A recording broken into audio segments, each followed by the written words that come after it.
Get on up. It's Friday. No, it's Wednesday.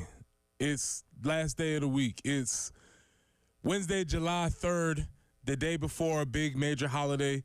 It's Preston Thorne. Bill Gunner's out on taking a vacation day. Jen Jensen's on her way to Chicago. The studio is empty. It's just me and my guy, Tyler. Tyler and I aren't even in the same room. We're talking from through the glass. So there's going to be a lot of eye contact. It's like we're playing in the same court, but we're not on the same side. It's going to be a lot of eye contact, a lot of hand signals, but it's going to work. How you doing this morning, Tyler? I'm good. I'm awake, which that's the most important thing. My alarm, I set 4 alarms on my phone and 2 on the Alexa that we have next to our bed just to make sure. Okay. I think I'd gotten into like that deep sleep because I was surprised when my alarm went off. Usually, like, I know the alarm's coming. It doesn't really, like, jolt me awake. But, like, this morning was a little different. And that was, you were surprised by alarm number 1, first alarm? First alarm. I set the second one. And so, I don't know if you're like this. I'm very funny about odd numbers. Okay. I'm an even number guy. All right. So, I set the next alarm 4 minutes later. So, first alarm goes off. It's kind of my time to acclimate to the world around me. And then when the second alarm goes off, 4 minutes later, I'm like, okay, now we got to get moving.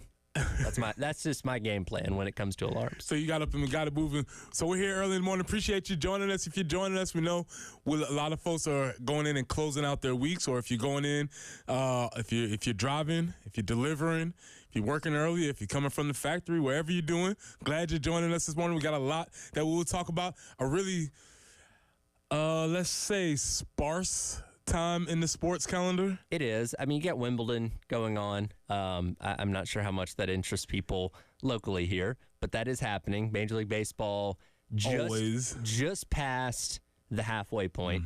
Got the All-Star break coming up, and that's when really when people start taking it seriously is after the All-Star break. Like, all right, now we're getting the stretch run, pennant races, all that kind of stuff. But when you're in the middle of July, it's like, it is what it is. Yeah, as far as Major League Baseball is concerned, pretty much everybody thinks you're going to make a big run after the All-Star break. Of course, anything's possible. Essentially, and of course, obviously, the Braves have, 2021? Yep. That to be the counterpoint to this, but more than likely where you are coming into the All-Star break is more than likely where you'll end up being for the end of the year. But it's a long season. So, sparse sports calendar, but we do have a lot to talk about today. Yep. We will get into a departure from the South Carolina Gamecocks football program, which I think is worth really talking about because of the fact that there is a newness to the position that has left. Taylor Edwards has left the football program, and his official title, I want to get this, make sure I'm correct, he's the director of player personnel. We'll get into it a little bit more in the next segment, but I think it's really important to talk about because this is a position that did not exist in college football back in 2011 when the last college football game came out. I would be very interested to know, in from your perspective, how many positions that exist today. I think we should do it. You would have never even thought of. I think we should do it 20 years ago when you were playing. I think we should do it because whenever I do go out, whenever I have been out at practice, it's so much happening out there, and it's wild to see the evolution of the game in the amount of time since when I was consistently playing to now. So that's why I think that's really interesting. Who's that guy? He's the director of hydration. You mean the water boy? No, he's the director of hydration. There's a lot of that. It's like, oh, we're doing this now? That's a good point. We will get to that. So we'll talk about Taylor Edwards because I do think that is essential. I also want to go back to Nick Emenwari. Had a little conversation yesterday, and I think he is going to be the focal point of the defense, whether that's going to be his draft stock, where the position he plays, the leadership role. So we'll go back and we'll listen to Nick. Have a question. All right. We know we have the countdowns, 59 days until Old Dominion. Yep. There are some clips for Old Dominion on the way too early scouting report. That's right. We might get to those, but it's 59 days till Old Dominion, 60 days until the Southern 500, which Tyler, I know you're into. Very excited. But the most important, I would say the closest countdown is till July 16th. That's right. It's 13 days till July 16th when CFP 25 comes out. For the people that bought the pre-order where you can get it early. Yes, for all the folks who downloaded for pre-order. And if you didn't download it, you're going to miss a whole 3 days of action. You're going to be behind. In this world of recruiting, we got to stay ahead of things. So that game is coming out. And it was released 15 years ago. And Tyler sent me a great video about all the things that have changed in college football since that game was released. And because we live it every day, you don't realize it. How we're essentially talking about a totally different sport than that time. Well, and at that point in time, because that was the year after that Missouri and A&M came into the conference, like the ACC hadn't changed, the Big Ten hadn't changed since they added Nebraska. Like we've realigned obviously a lot in the past year alone, but even a decade ago, there were still a lot of pieces that hadn't been moved. Louisville was still playing in the Big East, the AAC, whatever it was at that point in time. Like the Big East existed back then. To say you know Big what I mean? East.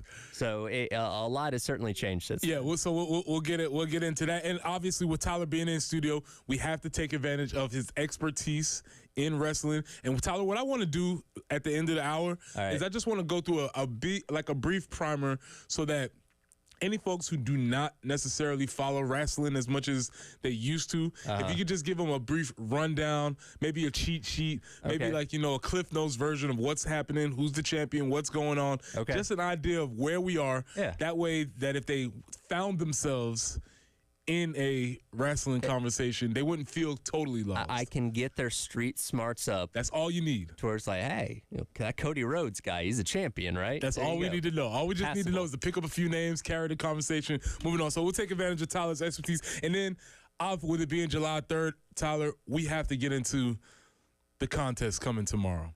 Because there is a lot of opportunity for major things to happen. I don't know how to feel without Joey Chestnut competing. That's why this is a story. It feels like a void. That's why. Now, I'm holding out hope. We get like a stone cold glass break, and at the last second, here he comes onto the stage, and the crowd goes wild. I don't know if that's going to happen. Some say void, some say opportunity, Tyler. That's true. There's opportunities that have already existed, so we will talk about that a little bit later on. Also, last night, hate to say it, it was an opportunity for us to watch the #1 draw in women's basketball, and Caitlin Clark, our Columbia sweetheart, and Asia Wilson was on the game last night. But Tyler, the game started at 9:30. Yeah. And that is a tough task for somebody who does a morning show. Now, they were in Vegas. Yeah, no fault to them. I'm not even blaming. Yeah. I'm not blaming TV. I'm not blaming the corporate overlords. Right. I'm just saying. It's tough. 9:30 tip for somebody who has to get up at 4:45. Now, what is your go-to bedtime usually? Somewhere in there. Again, I have a toddler. That's true. So a lot of times the house rules how she rolls. If she's in bed early, the lights go out early. I'm glad you brought up the toddler thing. So we live in an apartment complex, and the couple above us has 2 children now. Okay. One little girl, she's got to be somewhere around 3-4 years old, looks like, and then a newborn as well. We get a lot of noise from the apartment above us, and, we're tolerable. And I kind of know the guy that lives up there, talked to him a few times, like have his phone number and everything like that. But sometimes little toddler can get to stomping a lot, and it's quite loud. And the other day, my wife was at home by herself, and, she said it just got too much. I started banging on the ceiling because it was just nonstop stomping, running, whatever it may be. Because when you're in an apartment complex, you can hear everything. Yes. And next thing I know, Adam, was the guy that lives above us, was calling me. And I was at work, so obviously I was like, hey, couldn't answer the phone, but I was texting him. He's like, hey, I just wanted to apologize for our daughter or whatever. I'll come talk to you later when you're home. And later on that day, he literally brings us this nice thing of chocolate. Yeah. And he's like, I just want to thank you guys for being so understanding. We know it can be a lot. We're trying our best to contain her. And I was like, we don't have kids, man. I know it's not easy wrangling a 3 or 4 year old, however old she is, but we try our best to tolerate it. Yeah, you can't stop them. As a great Stuart Scott, you can't stop them. As Dan Patrick, you can only hope to contain them. That's true. There is no stopping them. And when you become a parent of a child's age, you master the look of just being like, I don't know what to tell you. I'm sorry, because they have minds of their own and they run the building. So I go to sleep. If she goes to sleep, we're asleep earlier, but somewhere distance in between. I would say my striking range is between 9:30 to 10:15ish. That's my bedtime-ish range. Okay. And so when the game was tipping off, I thought it was on earlier, and then I saw it was at 9:30. I was like, man, I just don't think I'm gonna be doing it. So I did catch up on that. We will talk about that a little bit because I do think there are some interesting points. And then finally, for all the conversation is turned. As of now, South Carolina is the only school in the SEC to have an Under Armour deal. Yes, that is true. Under Armour slowly backing its way out of college athletics, it seems like, and the deal coming up in 2 years. So I think next summer could be very pivotal. I think it's very interesting with Auburn. Obviously making a switch back to Nike. Yep. Much to the happiness of Auburn alums Cam Newton, Charles Barkley, and the crew. Auburn is going back that direction. So I do think it's interesting. So we got a lot to discuss today. Again, light on the actual on-field activities because there weren't many actual sports that were happening, but there are some things to talk about. And so next when we come back, we want to talk about Taylor Edwards leaving the Gamecock football program, the director of player personnel. What is that position? What does it do? How does it affect the Gamecocks moving forward? All right, this is Preston. Bill Gunner's out on vacation. Jen Jensen's in Chicago. Tyler Heads behind the board. Keep with us with the early game.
And let's take a look at your traffic for your ride in on this 4th of July Eve. Everything for the most part looking pretty calm. Do have some slowdowns on I-26 westbound starting around the area of Broad River Road. And looks like you're heading up about to Julius Richardson Road as well. So good stretch there where things are slow. But other than that, everything looks pretty clean and green around the Midlands.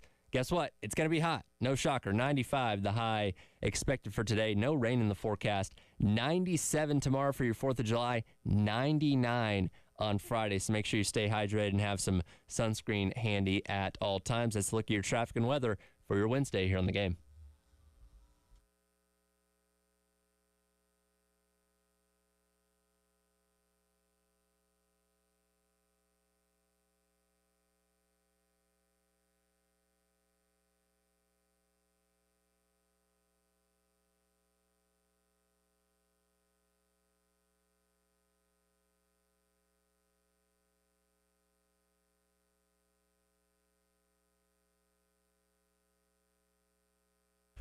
Welcome back into the early game. Preston Thorne sitting solo. Bill Gunners taking the day off.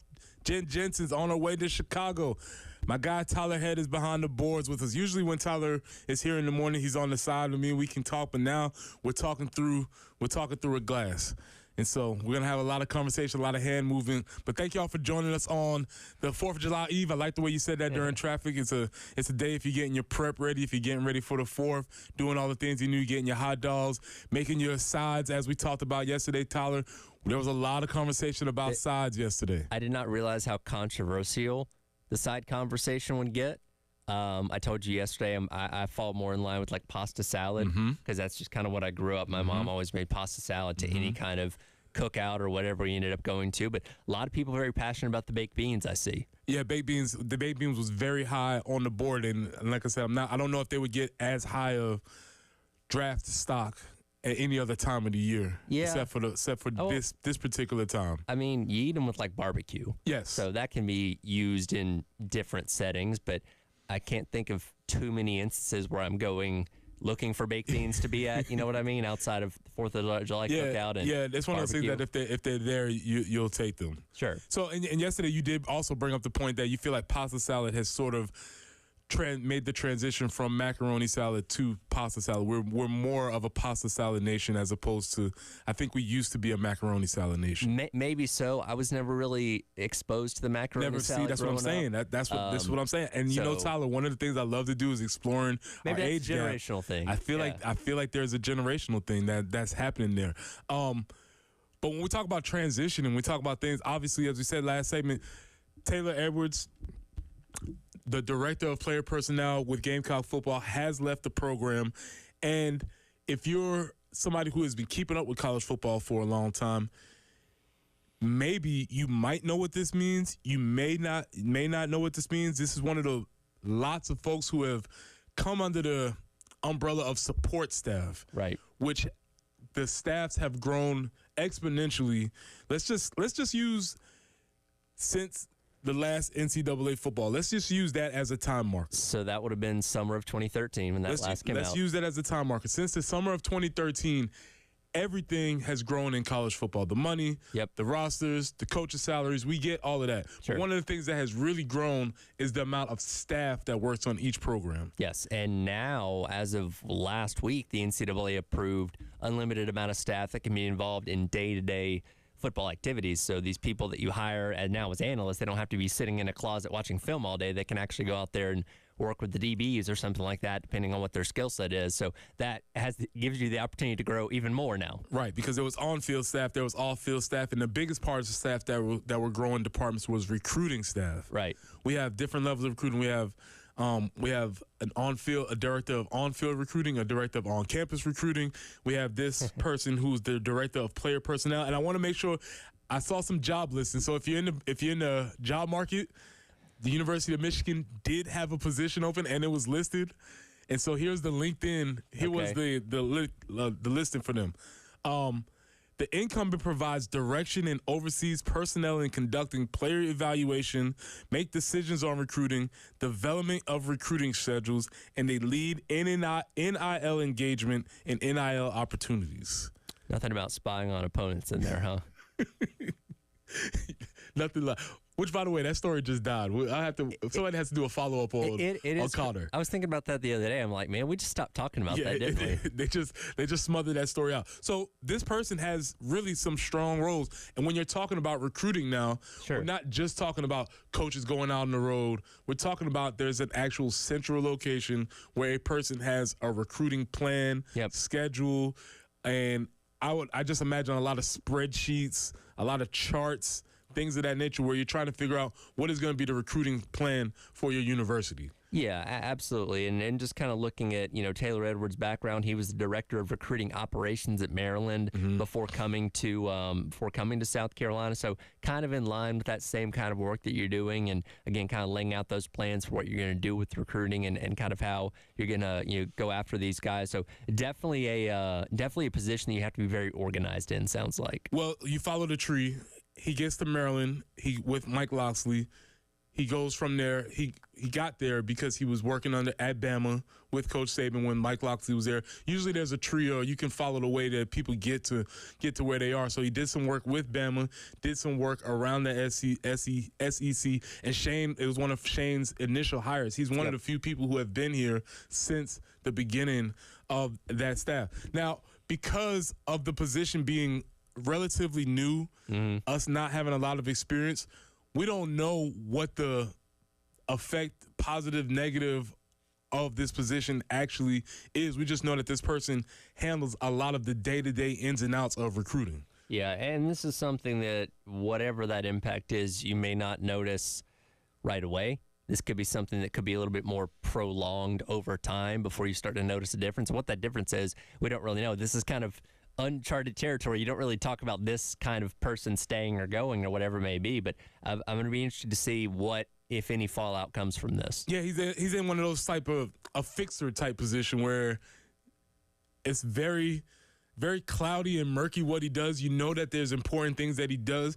And I would imagine for Taylor, what he allows the coaches to do, he allows the coaches to just go out there recruiting, where a lot of the things that coaches used to have to individually handle, now you have this director of player personnel who handles players. This is a new position, as we stated, and what you're going to see, as I've read, is you're going to see essentially maybe this position morph into sort of a general manager type position, especially when you get into this idea of handling NIL, handling player personnel, roster movement. Right. With the transfer portal. This is going to be a position that you'll start to see more and more people, more and more staffs have, more and more people embrace, and we'll probably start becoming more and more familiar with the people who are especially talented in these positions. And just kind of looking back through some old things here, I found this from our guy, Matt Cuvove at Gamecock Central, in reference to an Ari Wasserman story from The Athletic, where he actually named Taylor Edwards as one of the most important people in this type of role in college football. This was back in 2021, which was, Coach Beamer's first year. So obviously, his importance has probably only grown since then. So it sounds like a significant loss. And again, we'll see. And we don't know. We don't know the story behind it necessarily. There's a lot of things flying out there about what happened here, but we don't know if this was on his end, if this is on the school's end, what exactly happened here. Those details, I guess, will come out in due time, but it'll be interesting to see, kind of what happens next here. Yeah, and for me, I'm not I don't follow recruiting very strongly. Yeah. But what I do know is that every school has a recruiting plan, every school has a recruiting schedule, and every sort of like a flow chart of how things work with recruiting. What I would be curious to see is if this position not being filled by the person that was in this position, does that create some sort of disruption? Because every team is always looking for an angle to get in. And so I wonder if it affects the commits that you do have, or commits that were going to commit, or all of those situations. Well, and it's interesting to look at what you have in the 2025 class as of right now. And I think a lot of people look at it compared to what the past couple of classes has been and saying, it's not maybe as good as some of those classes were, which, again, you can't hit a home run every single time, but you don't have any 5 stars in this class. You don't seem to be on the radar of any as of right now. It looks like you're about to lose Shamari Earls, who is your top overall guy as of right now, flipping to Georgia. Is that a possible reason why maybe this move's happening? I don't know. Just kind of throwing something out there. But with the direct tie to recruiting, this is obviously a class that people aren't quite as high on compared to the past couple. Yeah, and so to wrap the conversation up, this is something that could be very significant. Sure. Or it could be nothing. Or it could be not very significant. I don't know. I know that his job was significant in the building. What I'm not clear on is how his departure affects actual recruits. Do they even know that this person exists? Or is it somebody that they have a lot of direct contact with? That's not something that I am actually privy to that information. But what I do know is that this is a modern day college football thing. And if you talked about things that have changed in the time that we've talked about college football, the significant growth of staffs is something that has continuously only gotten bigger and bigger. Here's the thing. The more money that comes in, the more ability to pay some of these guys. And we've heard, like when Butch Jones was an analyst at Alabama, he's getting $30,000 a year. You could bring in God knows how many people and pay them that little amount of money to watch film and fill out your coaching staff pretty quickly. Yeah, and that's where you get a lot of these support staff positions. So we'll see how that goes. I guess this is a story to be told. We'll leave it to be continued. We'll continue talking about it more. But one of the positions that was really embraced by recruiting was the position of free safety, a strong safety with Nick Emmanwori. And I think Nick is a great story about how South Carolina can win in the recruiting wars as far as being able to be very diligent about who you recruit, how you recruit, and if you happen to luck up on somebody, do you stash them away until they become somebody? So when we come back, we'll talk about Nick Emmanwori, his new position, how he's embracing the leadership role on the early game.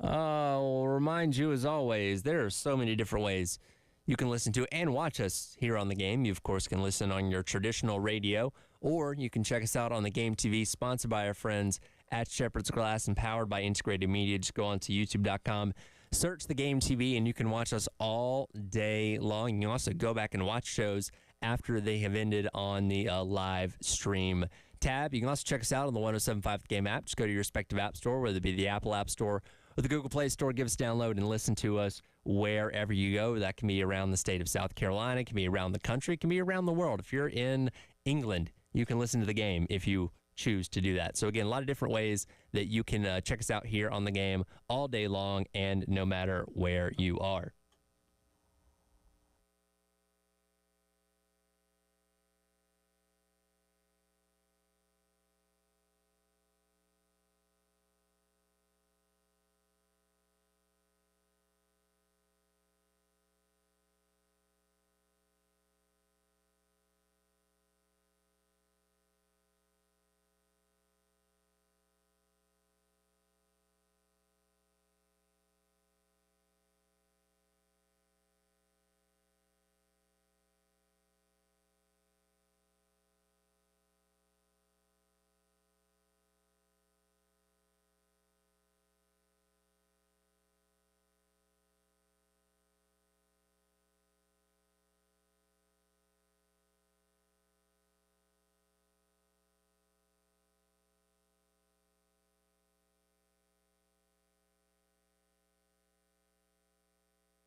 And let's take another look at your traffic on your ride in for this 4th of July Eve. And happy to report, as of right now, not seeing any major accidents going on anywhere. Even that slowdown in the area of I-26 westbound has cleared up. So it seems like everything is A-okay for your ride in. As of right now, hopefully it stays that way through the rest of the morning. Quick peek at your weather. Currently 73 degrees here in downtown Columbia. Going to be another hot one today. High is going to get to 95, 97 tomorrow for the 4th of July, and then 99 on Friday. Do have some chance of rain moving in starting on Saturday and running through the beginning of next week. So stay hydrated and try not to get sunburn either. Let's look at your traffic and weather for your Wednesday here on The Game.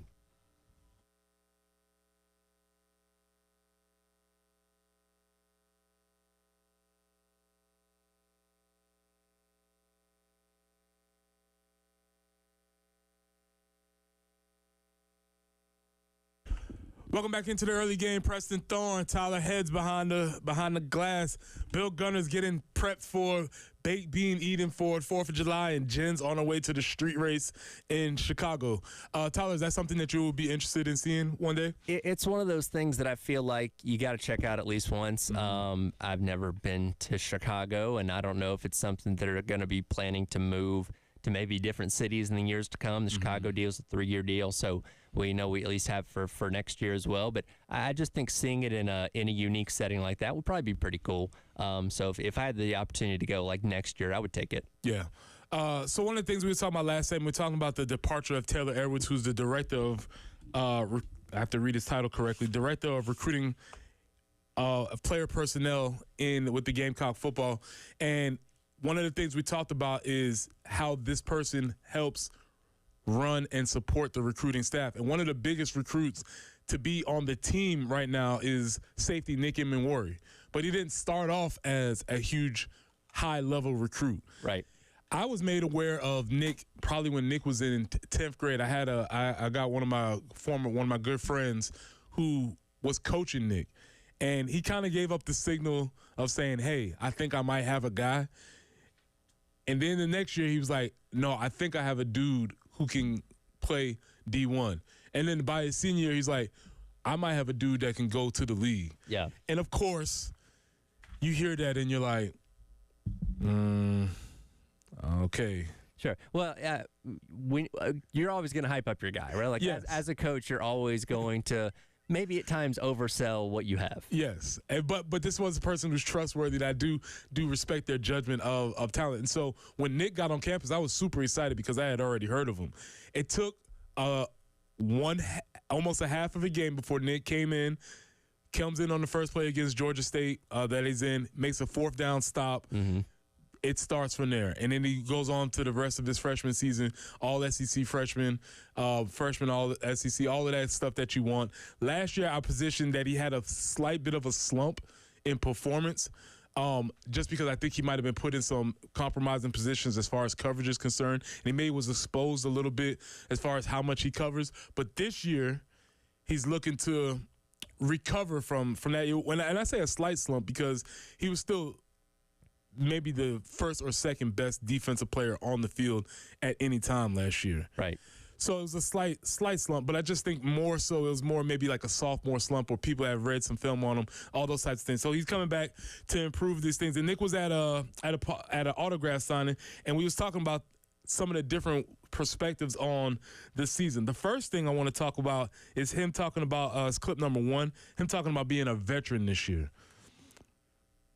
I'm coming in, man. I probably say like when I first came in, I never really saw myself being a vet, but now like you're a vet, so it's like you got younger dudes you got to take care of, like Bakari Swing, still trying to get Jalen Kilgore like on the same little path to have a strong sophomore season. So it's just like being a vet, I take pride in it. You know, a little smarter, a little older, so it's fun. Can't wait for the. Now, when he says that, there's a big difference between coming in as a freshman and all you do is you just go out there and you run around. You see ball, you get ball. You see person, you hit person. Right. Big difference between that role and the role he's going to be asked to embrace this year. Yeah, absolutely. And like you mentioned, he kind of got thrown into the fire in game number 1 against Georgia State 2 years ago, and that can obviously be daunting at the time, but the experience that you gain in that first year puts you so much farther ahead of a lot of the guys going into year number 2. And we saw them use him in a variety of ways last year. And again, you had him in cover situations sometimes. He can, walk up and be a part of, the pass rush on the D-line, also play in the box quite a bit as well. So he's very versatile and you use him in a variety of ways. Obviously has that size that makes him a little bit more unique in that regard. And I'm going to be very interested to see what the third offseason of progression looks like for him going into the year that he is finally draft eligible. Yeah, have you seen Nick in person? I have, yeah. We've had him in studio before. Yeah, he's one of those people who is bigger than you think he is. I mean, he looks impressive on the field. Sure. Then when you see him in person, it's a sort of a juxtaposition because you see him in person and he's bigger than you think he is. You ask him what position he plays and he says safety. You like, yeah. You're like, sure, you don't mean point guard?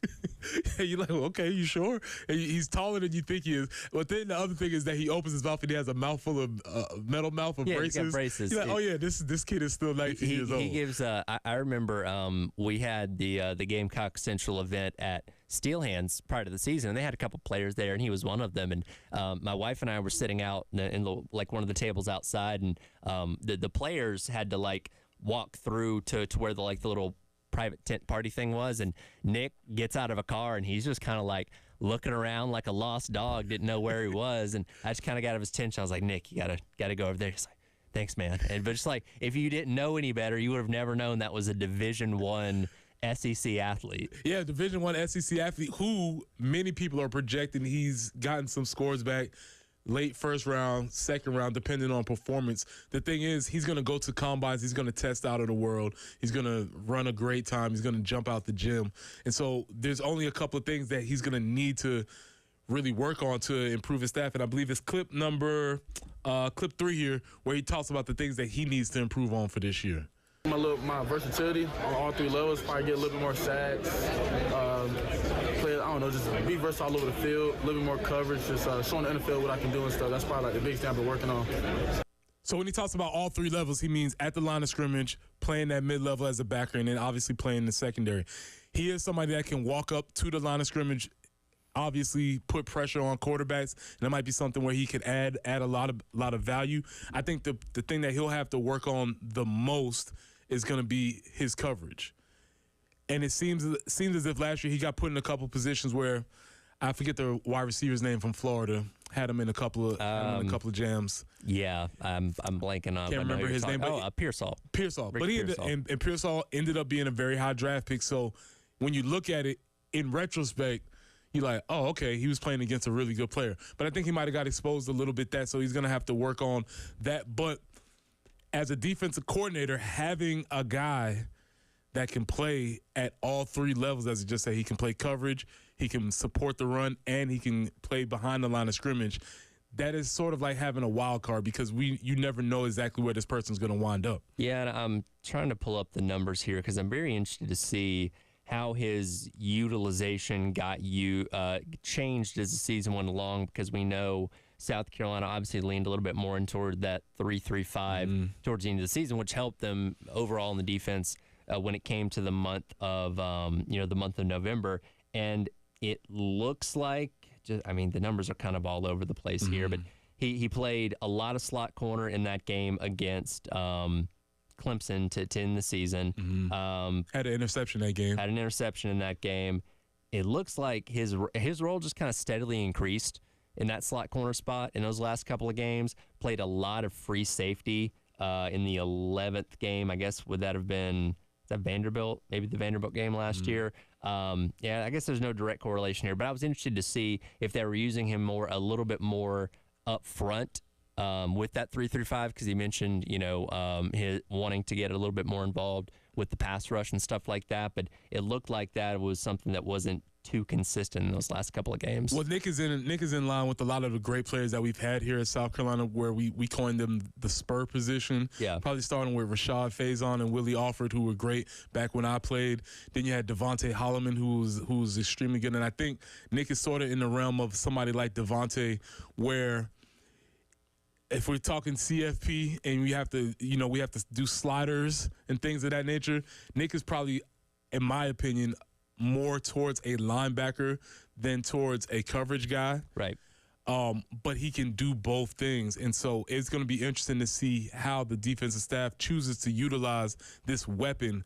And the way that they will utilize them is going to be based on the development of the rest of the secondary. Sure. If everybody else develops, then you can put Nick in all types of positions. If they don't, then you might be forced to have him play in places that you don't want to. Yeah, absolutely. So we'll see what happens there. And again, we've talked about this. The safety room is one of those ones that we haven't talked about as much this offseason just because there's really not a whole lot new to it besides Jared Kilgore, and you kind of know who you have there with with Nicky Amori, with DQ Smith, and guys like that. So, we'll see how that goes. When the season finally gets here. So when we'll get back to Nick in a second, but we would be remiss if we don't have Tyler in studio. If we don't really, yes, he knows football, yes, he knows NASCAR, but Tyler knows wrestling.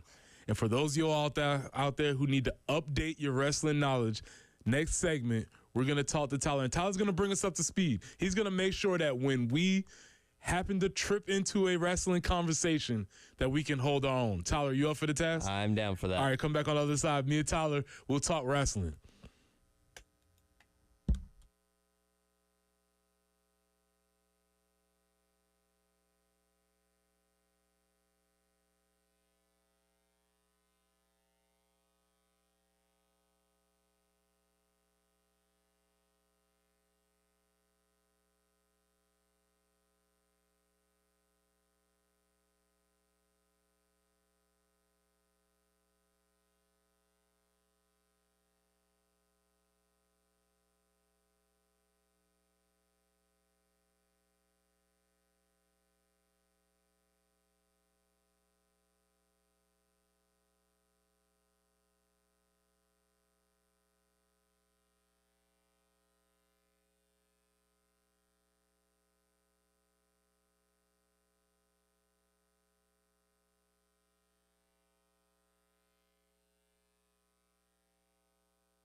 Welcome back into the early game. Oh, this mic got a little more pop.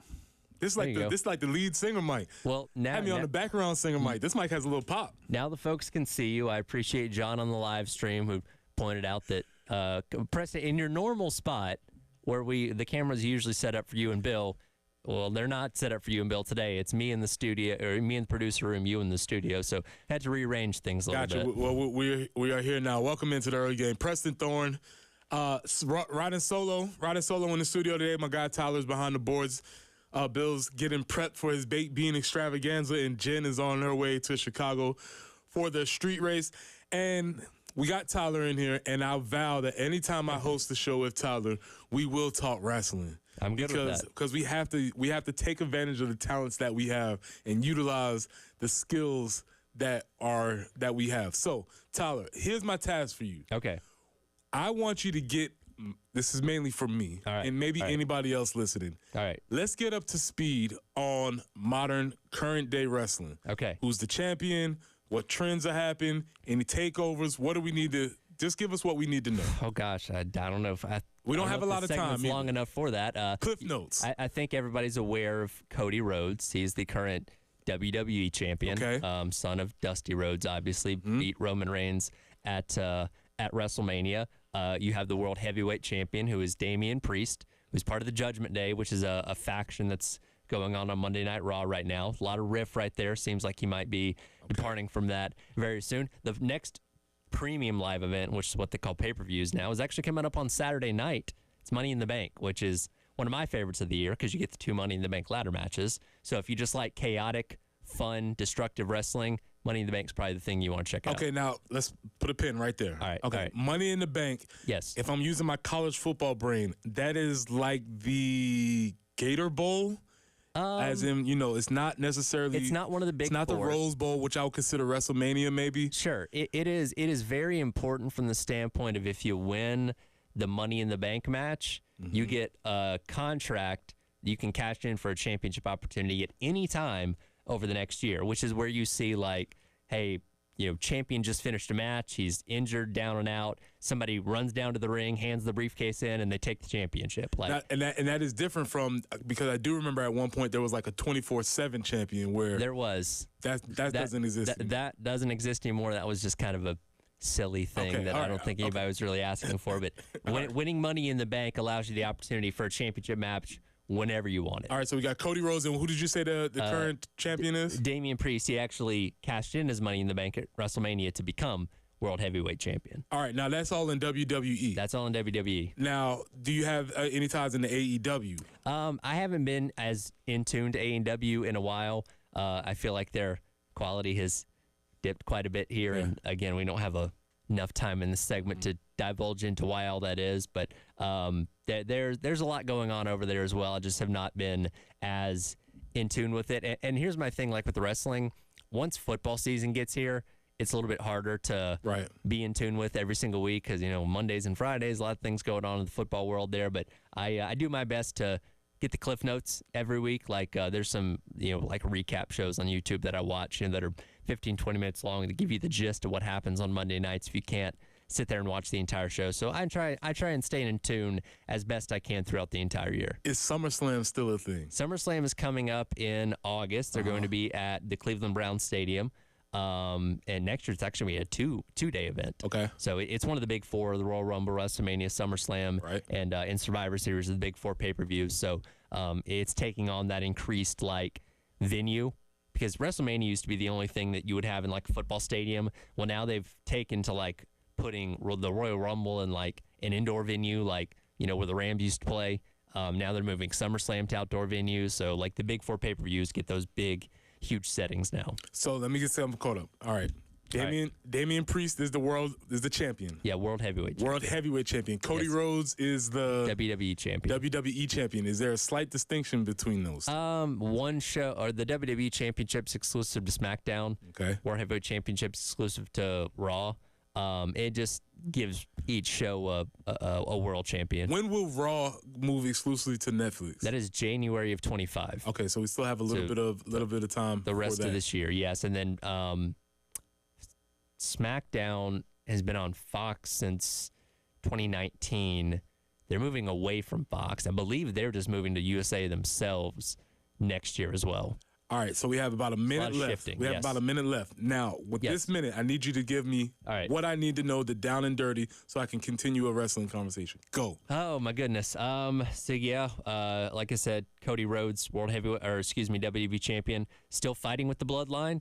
So Roman Reigns lost at WrestleMania. He's not been seen since, but Solo Sikoa, who is one of his accomplices in the bloodline, has kind of assumed the leader of that, which that's kind of going in the wrong direction, it seems like. So I would assume Roman Reigns is coming back soon, where you kind of have a bloodline civil war type thing going on. That's kind of the main deal that's going on at WWE right now. Obviously, a lot of subplot type stories. But I don't need the subplots yet. You don't need all the subplots yet. If you can talk about Cody Rhodes and the bloodline, you should be able to hold your weight in a conversation. There you go. That's all we need. All right. Appreciate you, Tyler Head, our wrestling correspondent, checking in. Anytime Tyler's in the studio, we will make sure that you are caught up on all the happenings with the wrestling. I'm happy to oblige. Absolutely. So we know Cody Rhodes, we know Damian Priest, we know the bloodline, we know things are happening. If you could just move your way through the conversation. If you want to fall into a weird rabbit hole, look up the Dirty Dom and Liv Morgan storyline, because that's taking some weird turns. The endless creativity of the folks in the wrestling world will never cease to amaze me. Stay with us. We'll come back. We're going to have more conversation. We'll talk about this college football pressure cooker. Is Shane Beeman there? Is it on high? Is it on medium or on low? What's happening with CFP? And trying to figure out with this new college football game, is it going to be too dorky? I have a concern.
And let's take another look at your traffic around the Midlands for your ride in this morning as we approach 7 o'clock. And once again, happy to report it does not look like we have any major delays going on the roadways in and around Columbia as of right now. Hopefully a lot of people maybe had today off getting ready for that long weekend, so the roads won't be quite as bad this morning. We'll take another quick peek at that weather as well, as currently still 73 degrees today. There's still an extreme heat advisory for today, as the high is going to get up to 96 degrees, 98 tomorrow for your 4th of July, and then 99 on Friday as well. Stay hydrated and try not to get too sunburnt. That's your traffic and weather on your Wednesday here on The Game.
Welcome into the early game, 7 o'clock. Preston Thorne, Tyler Head, Bill Gunner's getting his baked beans ready.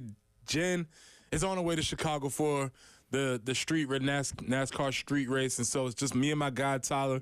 I'm riding here solo in the studio. I'm on camera now for the folks that were watching. Appreciate it. It sounded like it was, as I said, it was Ghost Preston from the other side. Well, I can understand a comfortability of sitting in the same place every single day, but when Bill isn't here, and if I have to be in here, we do have to move you around a little bit. Maybe as a radio show host, you like baseball players. You know, you want to make sure all the routine is the same. I want to sit in my same spot. Don't want to cross over any lines. Got to make sure my water's in the right spot. My notebook's right here. That's right. Phone is on the left. So we're playing a little bit out of position, but it's okay. We're in a new spot today. I was going to say, we're just moving you around on the defense. I don't know if you ever dropped into coverage, but maybe this is your opportunity. Yeah. Thank you for bringing up one of my biggest pet peeves. Defensive coordinators out there within the sound of my voice, please stop dropping your D-lineman into coverage. The risk-reward factor is very low. It doesn't seem advantageous. I can understand having belief in your guy, especially if he's very athletic, but I don't know. Let's leave that to the linebackers and the DBs. There's a reason why they play those positions. It is infuriating to me when I see D lineman dropping into coverage. Now, that being said, there is nothing better than a D lineman pick. 100%. It's one of the joys of watching football. If you see a big man get a pick, especially if he can start rumbling, bumbling, stumbling, it's awesome. But what I'm telling you is, for every one of those, there's 50 other ones where the dude's just in space looking at fast, like little gnats just flying past his face. And the funny thing to me is they all carry the ball like a newborn baby. Because, I don't get to touch this thing too often. Yeah, it doesn't happen. I've stated, Tyler, you've sent us down a little bit of a path here. I'm gonna get back. That's all right. I've stated that the moment I knew a previous defensive coordinator here 2 years ago, he now works at Clemson. Mm-hmm.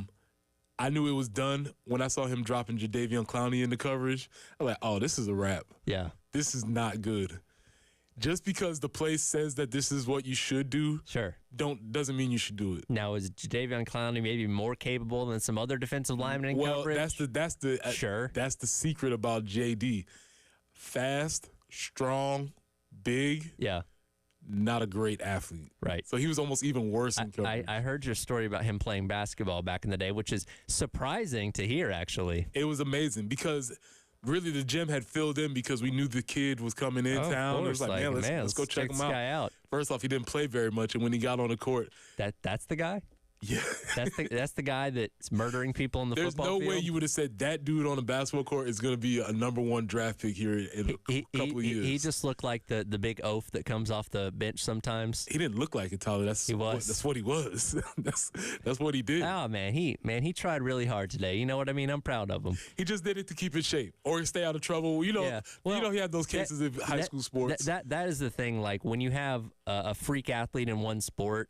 Because there were a lot of people that, like, back in my day, they would wrestle. Mm-hmm. They didn't like wrestling, but it was a good way to stay in shape for football or whatever the other sport was. A lot of people that would, like, run cross-country in the offseason. I had some wrestling teammates that ran cross-country in the fall just because, hey, it's a way to stay in shape for, wrestling season gets here. Yeah, and I'm an advocate for all of that. It's just that he was not great. And so when I saw that previously unnamed defensive coordinator who works at Clemson now dropping JD in the coverage, I was like, oh, this is a wrap. Anytime we have the football players in here for the Garnet Trust Hour, we always ask them, like, hey, out of your teammates, who would be your starting 5 in a basketball game? If we went back in time, nobody would be putting JD on their starting 5. Absolutely. Or on their bench. Absolutely not. He would not make any team, despite his size. Hey, and you athletic can't be great ability. at everything. No, you can't, and that's why he's good at coming off the edge and rushing the quarterback, not dropping in the coverage. Anyway, that being said, there's a new college football game coming out. There is, yes. And you deserve to lose if you take your defensive lineman and drop him into coverage. Well, now, that is not always up to the player itself. It depends on the defensive scheme that you use because a lot of the times when you're playing these games on defense, you're just usually controlling one player. I like to get an interior defensive lineman and just rush the passer every single time. As you should. Yeah. As you should. That's fun. That's good things. What I'm saying is if you get a defensive end, do not drop him into coverage because you're wasting your time and his time, and you're making it a lot easier on the quarterback. Why am I getting killed with all these slant routes? Oh, my edge player is covering that receiver. I'm just telling everybody, keep an eye on it. Anytime you see a D lineman, they'll just be out there, and the little fast dudes just be zooming by them, and they're just, which one do I pick? With that being said, college football is coming out. Yes.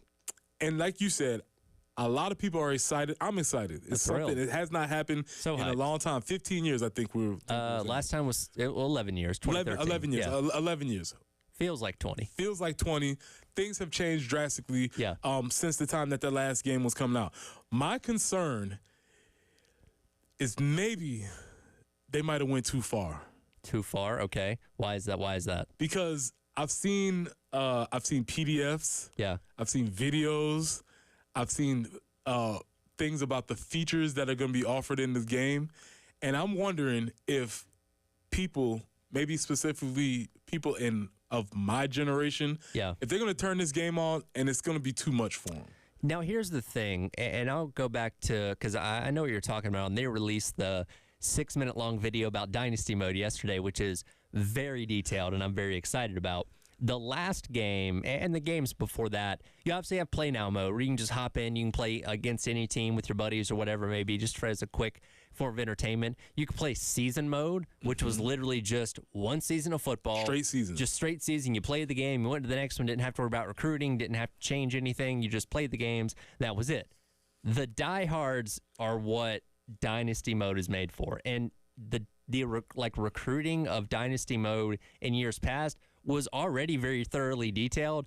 It's even more detailed this time around, which, again, is what I'm very excited about. This is what I'm saying. I'm thinking that maybe 11 years ago you were a diehard. Sure. And maybe now advanced, maybe you're not as diehard as you think because of the changes that have happened. Well, and I thought it was also funny. Steve Wiltfong of On3, the big national recruiting guy, put out the tweet the other day. He's like, some of these adults now think they have more time than they're going to actually have when it comes to playing this game. Because, I was kind of looking at the Dynasty mode breakdown yesterday. I'm like, man, you might have to spend an extra hour on recruiting after playing one. Game takes roughly an hour if you do kind of the settings that I put it on. You're probably going to have something like another hour on the recruiting alone after that if you want to be good at this. You're going to need your own personal Taylor Edwards. You are. You're going to need somebody who's the director of player personnel. I saw features. You're going to have to be reading players' social media profiles. They can verbally commit and decommit from you now. They can verbally decommit. You can send players DMs. Yes. What are we doing? I put out the scenario the other day that, you hop on the game and you see that your 5-star quarterback is decommitted because he took his OV to Alabama the weekend prior. So now you got to go back to the drawing board about what your quarterback situation is going to be. You got the transfer portal in there it's now. The transfer portal. There is a I saw, because in one of the examples, like Blake Franks was shown as transferring to Florida, that got a lot of people sideways. And again, it's just an example for the game, but that's what that was. That's what that was. That's what people are upset about. But you have apparently this meter that shows you the likelihood that this player is to transfer. If you're not because you could do this in games prior as well.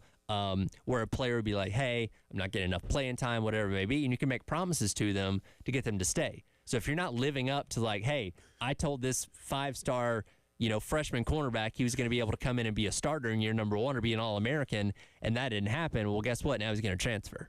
So again, this is 13 days away. 13 from the early release. For the early release, right? Yes. So I just fear that a lot of folks, and that's good that they have the various modes, but even when you get into the game plan, I saw that there's going to be the outcomes are going to be affected by the stadiums that you're playing in. They talked about the passing routes are going to get fuzzy, and you can't throw to certain people because if it's loud enough, loud in the stadium. Yeah. I fear that a lot of people. This isn't going to be fun for you. It's not going to be loud. It's not going to be fun for me. Let me ask you this: when was the last time that you seriously played one of these games? What title would that have been for you? It's going to be a long time ago. Long time ago. Yeah, it was well before 11. Okay. Well before 11, probably in the aughts. Okay. Early, Now they had some really good games in the aughts. Those were very good games. But even the amount of features in gameplay in 11. Was advanced for me. Yeah. And so I'm wondering all of the extra things that they're going to put into the new game, how much are people going to be prepared for these things? That is an interesting question. And I because again, diehards like myself, we're going to buy the game. We're going to, play it probably more than we should when it comes to our free time. But yeah, because here's the thing for me. The college football video game is what I was already interested in college football. It helped me learn the game. Yes. So I watched football with my dad as a kid, but when I finally got to actually play the game myself and understand the nuances and just learn where different teams were and conferences and all that kind of stuff, it helped me understand the game and love the game more because I got that deeper knowledge of it. So I wonder if this is maybe too complex of a game for, I don't know, a 7-year-old to pick up and really learn everything they need to learn about college football to truly appreciate the sport in general more, like my own personal experience. I think that's a very interesting aspect because I always talk on this show about how I have a very specific knowledge of NHL from 93 to 96 because of the game. Yeah. And I was just in love with playing that hockey game. And so if you ask me who was on the Vancouver Canucks in 94, I'm going to be like, yeah, Pavel Bure. He was great. He was a 98. He could skate and he could never be stopped. That's what I'm talking about. And that's my frame of reference for that game. And so you're right. Sometimes these games are able to build a love of the game and the culture around the game and everything that maybe you wouldn't have had for the game. So I'm excited about the game's release. Yeah. I'm looking at it from a couple of different levels, and I think it's really cool. It's going to be people my age or maybe slightly older, people your age, and then it's going to be people like Bill's son who are, teens, tweens, seeing what the different reception is going to be for this game from the various ages of folks. Now, I have seen a lot of people that are probably in that 30-ish age range are like, can't wait to get on there and smoke some of these teenagers. Kids take video games so seriously right now. I don't think you know what you're asking for. I don't think you want that smoke. Be careful. Be careful. They might need to do this, especially if you're playing online. They need to make sure you declare your age first. Yes. There's a 30th division, a senior division. Making sure, because if you get on the game with one of these tweens or teenagers, they're going to smoke you. Especially if you give it, I'd say probably a month or two, because they have the Madden Bowl, right?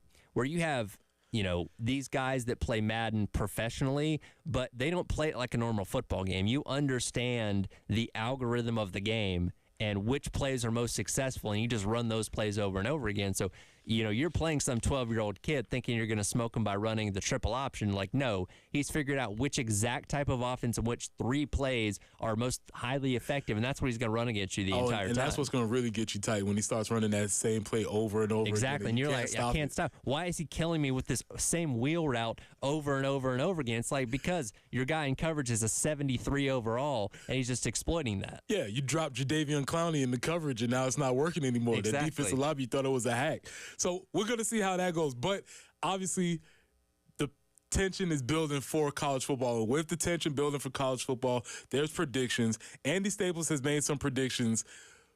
I want to figure out, with his predictions, where does South Carolina rank, and what about South Carolina's opponents? Because Andy Staples has sort of put out some predictions about college football in general and specifically about the SEC. Stay with us on the early game. We're going to talk a little bit of predictions in college football.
All right, let's take another look at your traffic for your ride in on this Wednesday. WIS-TV Traffic Center are getting a few things starting right now. I have an accident at I-26 westbound at exit 116. That is right there at I-77, so be careful as you're riding through that area. Other than that, everything looks pretty okay around the city as of right now. Another look at your weather as we have the sun coming up, still around 73 degrees here in Columbia. High today is going to get up to 96. Excessive heat expected throughout the next couple days, so be careful as you're outside. 98 tomorrow and then 99 on Friday as well. That's a look at your traffic and weather on your Wednesday here on The Game.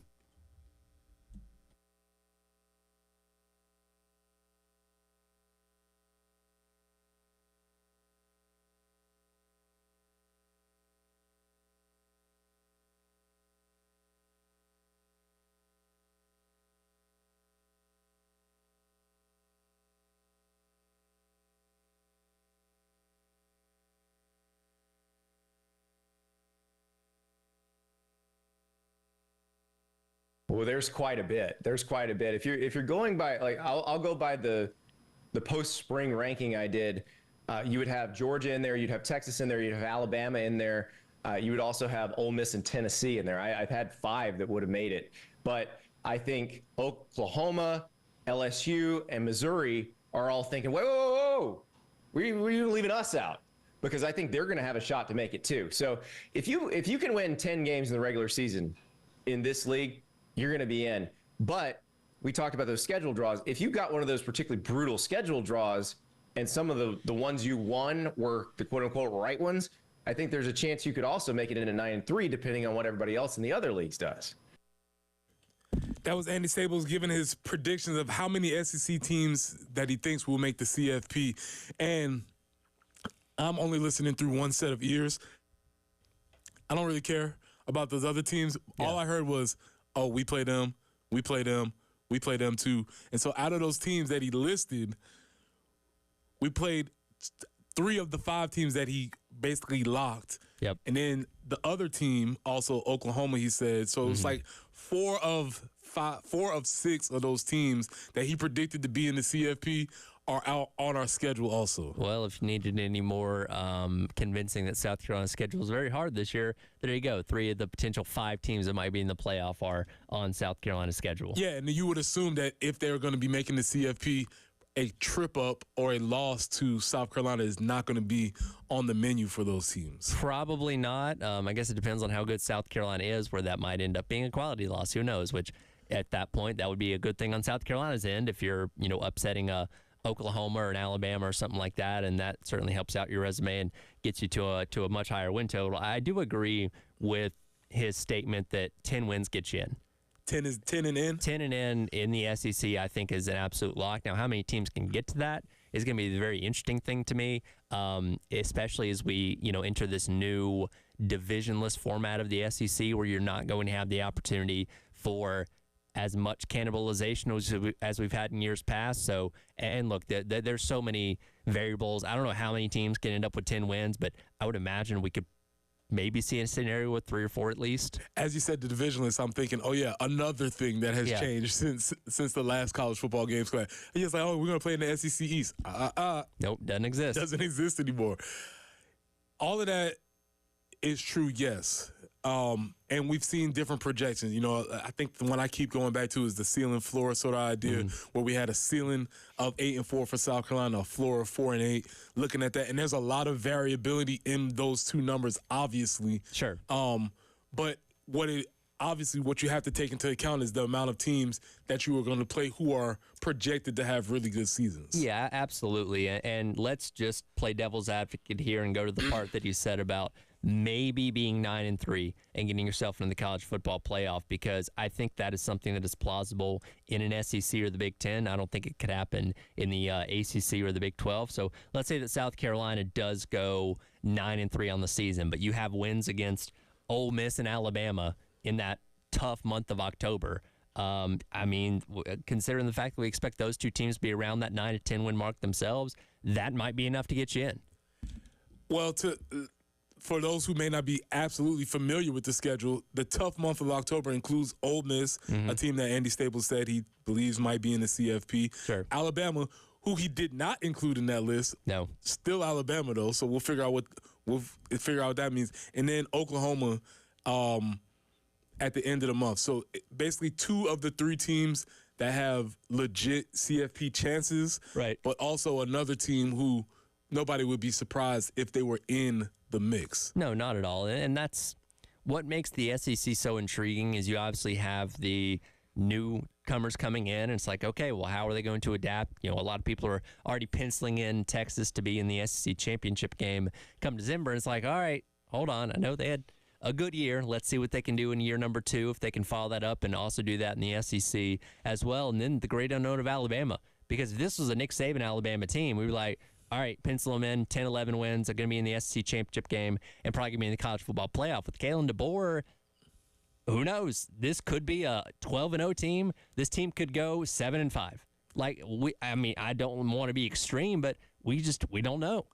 Tyler, it's almost as if we had planned this show before, because that leads us directly into our next conversation is the pressure checks on SEC coaches, because various coaches around the SEC have different levels of pressure on them. Yes. And what was interesting as I was reading this article is that the folks who have high pressure on them, they're not all high for the same reason. Right. And when you bring up Kalen DeBoer, there's obviously going to be a level of pressure cooking that's on him for the fact that he's stepping into Alabama, he's replacing the GOAT, and he's coming off of one of his most successful seasons in which he left that team. So the idea of him having pressure is going to be very different than the other coaches who have pressure. When we come back, we're going to talk about the other coaches, and we'll see where Shane Beamer ranks on this level of SEC pressure checking, because hint, hint, the heat might be turning up on a lot of folks, especially some folks who were darlings of the media. So we'll come back and we'll talk about where Shane Beamer ranks in the SEC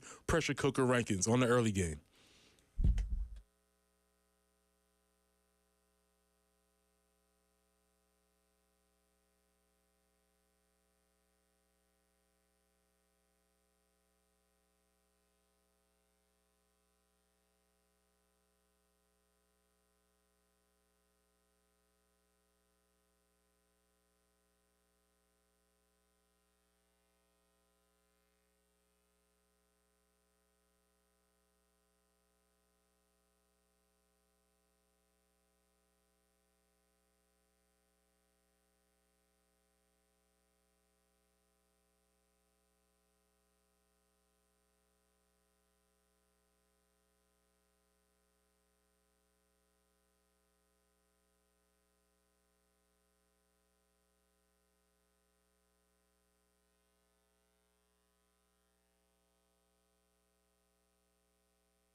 All right, it's time to take a look at your traffic in the WIS Traffic Center. Things are starting to get a little bit busier out there.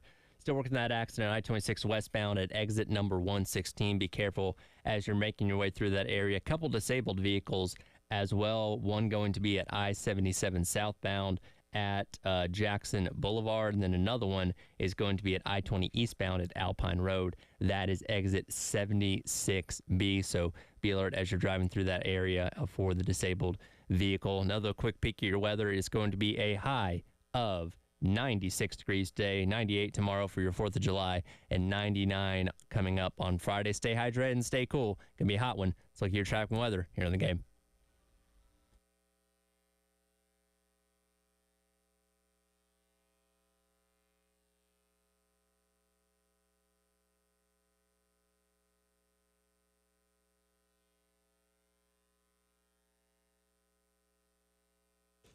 Welcome back into the early game. Preston Thorne, Tyler Head, riding solo. I'm in the captain's chair today, so there's no telling where this thing will go.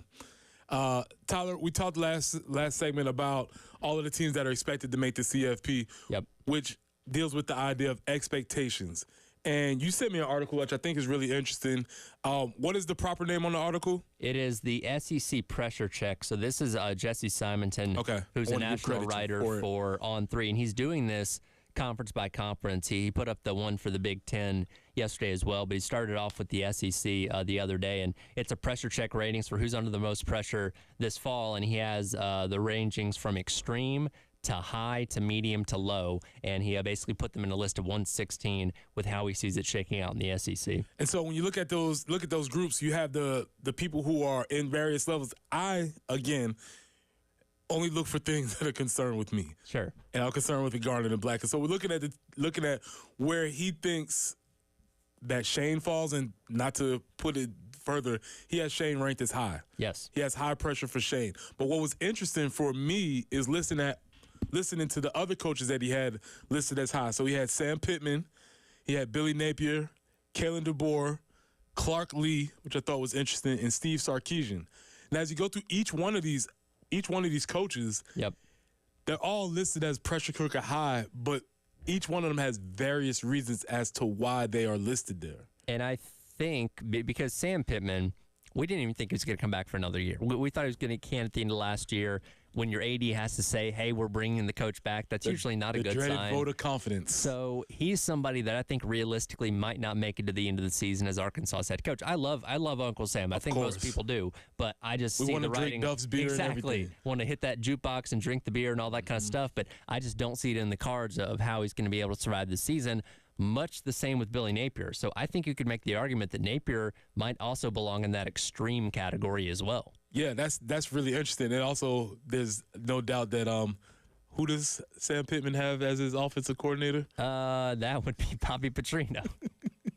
Who, let's just forget that whole thing that happened a decade ago. It's cool.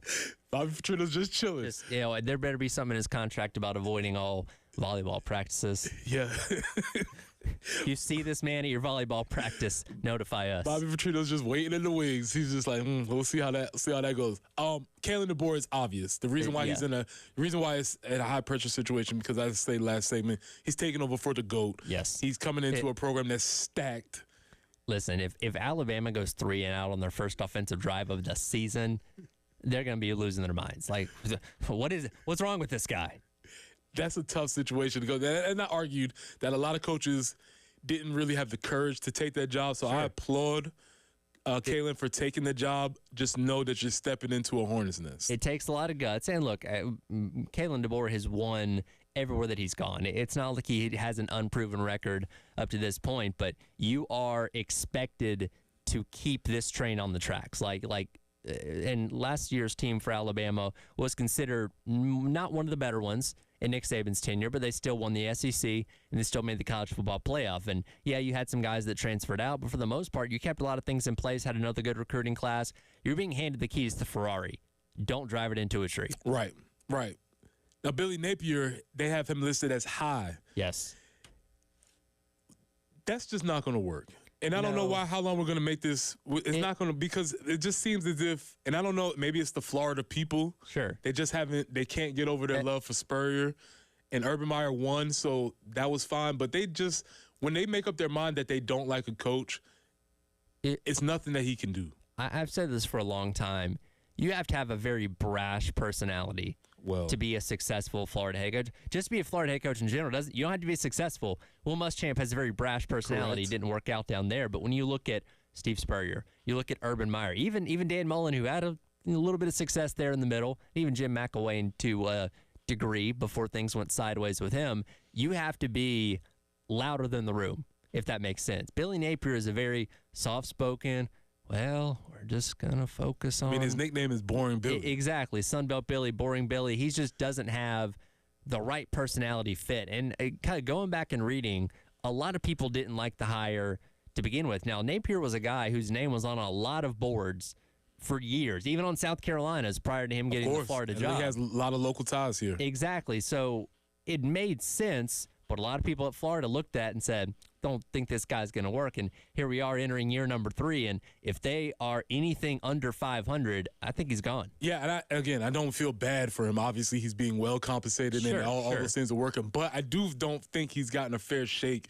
at Florida because he's done some decent things. And also, he was part of the Jalen Rashada saga, which didn't turn out well. Oh, by the way, he's being sued by him now. Yeah, and by the way, he has a pending lawsuit. So he's on high. And then they listed Shane Beamer as high. They did. And I thought that was very interesting. And what the justification that they gave for listing Shane Beamer as high was they stating that essentially he's a victim of his own early success. Mm-hmm. And I don't know whether he was trying to say that we as a fan base were spoiled early or what he was trying to say, but he's eventually saying that because of that early success, the mediocrity of the last season, maybe we came back to earth a little bit. It's so funny. If you take season number 3 and make that season 1, all right, he comes in here where the expectation was what, like 2 wins in 2021? You win 5 games. It's better than expected. The next year you go 7-6 and win a bowl game. Hey, we're doing something here. Then in year number 3, you go 8-5 when you count the bowl loss, and you beat 2 teams on the verge of the college football playoff. I mean, we're ringing the bells like, all right, Carolina's going to be in the playoff in year number 4, right? But you just put that 3rd year where it is, and suddenly the whole conversation changes. So instead of us talking about like, man, we think South Carolina's on the verge of breaking through to that top level of the SEC, we're sitting here saying, I hope they can make it back to a bowl game this year. But Tyler, everything that you just said would be expecting us to be rational. That is very true. And college football is not built on us being... College football is not a rational sport. That's not what we're here for. We're not here for rational. We're not here for rational. We're not here for discussion, not for looking at the bigger picture or anything like that. And a perfect example of having too much success too early was Kevin Sumlin at Texas A&M. He came in his first year as a head coach in the at Texas A&M in the SEC. They go into Tuscaloosa and beat Alabama. They have Johnny Manziel win the Heisman, and they go win the Cotton Bowl at the end of the year. That's right. We were saying like this is the next dynasty. Like I wasn't saying that, but a lot of people were like, "Oh my God, what's A&M going to do in the years to come?" And they never were able to even come close to replicating what they did in year number 1. And you know, if someone had that year in like 4 or 5. He might still be the coach there. But because it was in year 1 and they could never come close to replicating that afterwards, he got canned not too long after that. Yeah. And I'm not saying that Beamer's getting canned or anything like that, but you got to take a significant step back in the right direction this year to ease that bad taste in the mouth that people have right now. Yeah, it just depends on what do you think this team / staff is. Are they closer to the team that won those 8 games and had those phenomenal wins against Tennessee and Clemson, or are they closer to the team and staff that had the mediocre season last year and blew some opportunities? And that's what's so intriguing about all the newness to this team. Obviously, Rattler's gone, Leggette's gone, and all that kind of stuff. You brought in a boatload of guys from the transfer portal. You brought in a really good recruiting class once again, highlighted by another 5-star in Dylan Stewart. We think Lenore Sellers is going to be this great quarterback for years to come. We don't know all these things to be true, but based on what we're looking at, especially when we look at the defensive side of the ball, a lot of reason to be excited. They just got to go out on the field and execute and make us believe it. So in the group, again, you have Sam Pittman, who's extreme, I would say. Yep. Napier, Kalen DeBoer, Shane Beamer, and Steve Sarkisian, which will get to. But before we get back to that, we'll come back to that in the 8 o'clock hour because I do think there's some more to explore in that. But Tyler, today is July 3rd. Yes, it is. Which means tomorrow's July 4th. Correct. We would not be a well-rounded sports show if we didn't give the folks the information that they needed for their viewing purposes tomorrow. Tomorrow will be the Nathan's Hot Dog Eating Contest. There is an opportunity we will crown a new champion tomorrow. So things are happening, and if you stick with the early game on the other side, we're going to give you all the information you need for your viewing pleasures to figure out who is the betting favorite for taking the starting a new era. Who is going to claim the mustard belt this year? Who's going to claim the mustard belt this year? Coming back on the other side, this is the early game.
Welcome back into the early game. Preston Thorne, Tyler Head, riding solo.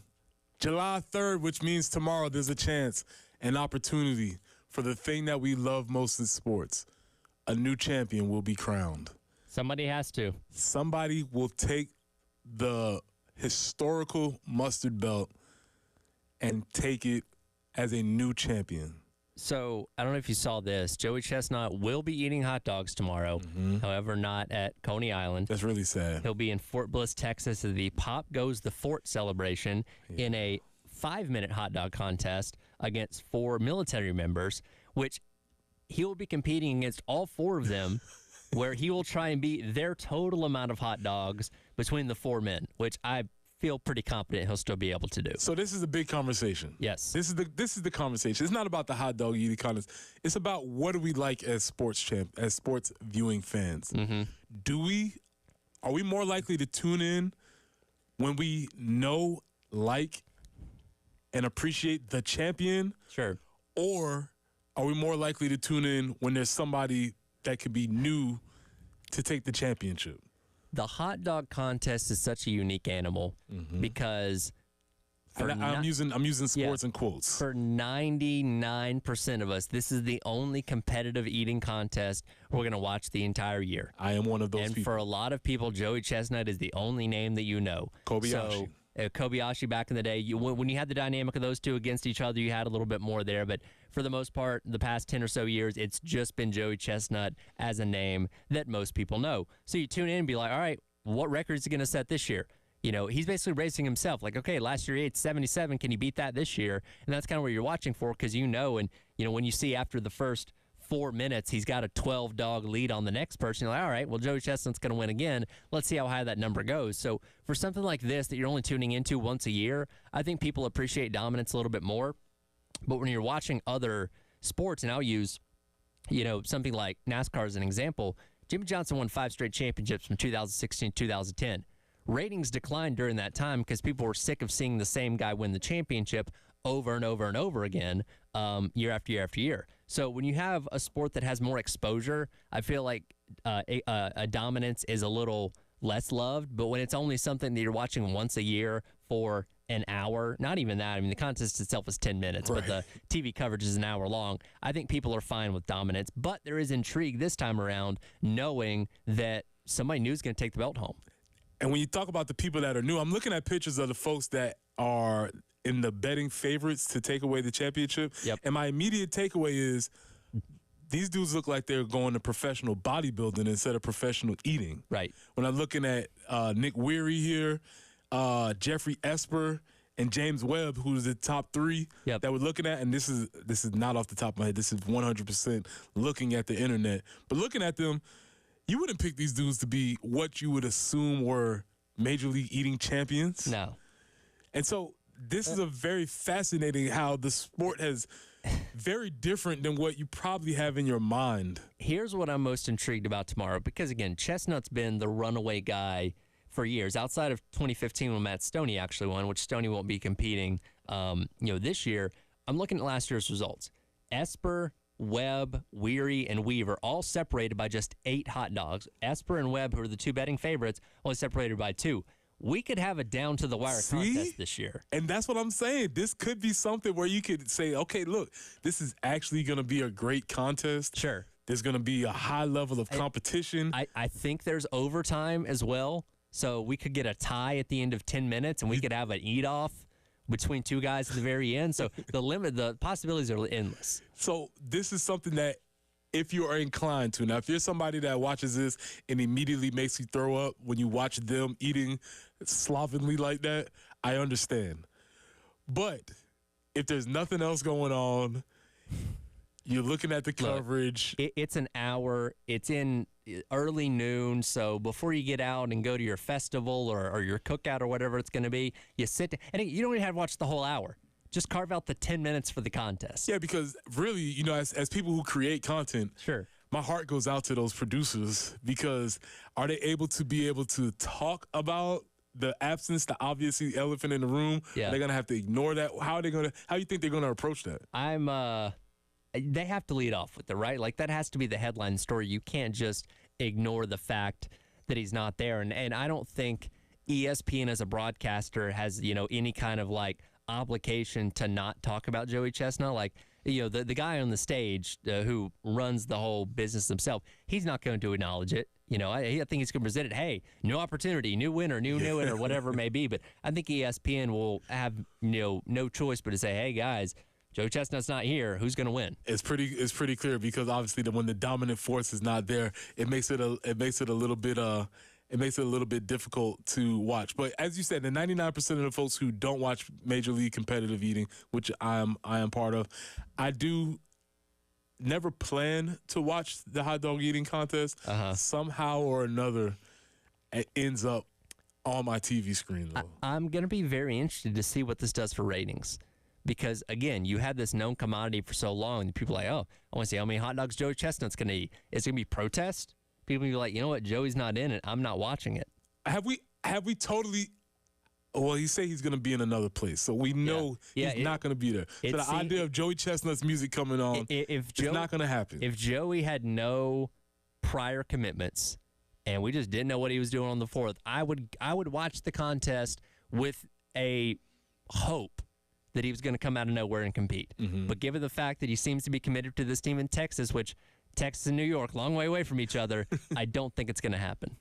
And if you're saddened by the idea that the GOAT won't get to compete, don't worry. On Labor Day, on Netflix, in the Beef, I believe they're calling it, he will be facing his longtime arch nemesis, Kobayashi, in a live streaming event on Netflix, correct? That is correct. Pulling Kobayashi out of retirement.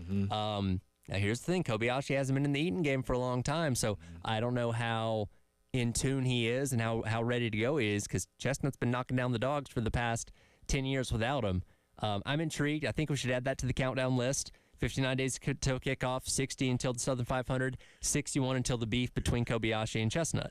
So, with wrapping this up, do you have a betting favorite for everybody? I got to go with Esper. Personally, go with Esper. He's somebody, and people may know him. He wears the tattered Boston Red Sox hat. That's kind of his signature thing. Yeah. So he's been around for a while, and he's somebody that, again, comes nowhere close to Joey Chestnut, but is routinely that guy that's always the best of the bunch after that. So I got a feeling he's probably going to be the favorite here. All right, so for the early game, we're going to officially endorse Jeffrey Esper as our champion. If you want to go out there and you want to look through some lines, and if you're feeling real degenerate and you want to put a little scratch on that might be who we're going to officially endorse him. If I gave you 10 minutes, how many dogs are you knocking down?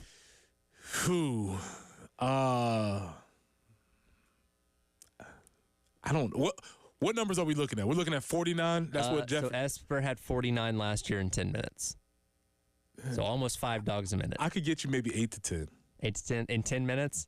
Yeah. Okay. Because this is what happens. It's going to be, but I'm going to get 5 of those in the first 3 minutes. Very quickly, right? And then after that, it's going to be a slog. I'm not going to make it after your that. stomach's going to be full, and you get to that point where you're just like slowly chewing on like the 8th and 9th when like, all right, I got to get this down some kind of way. Yeah, I could get you to 10, but the ratio, it won't be evenly spread out. It'll be very front-loaded, and then we'll make it to the end.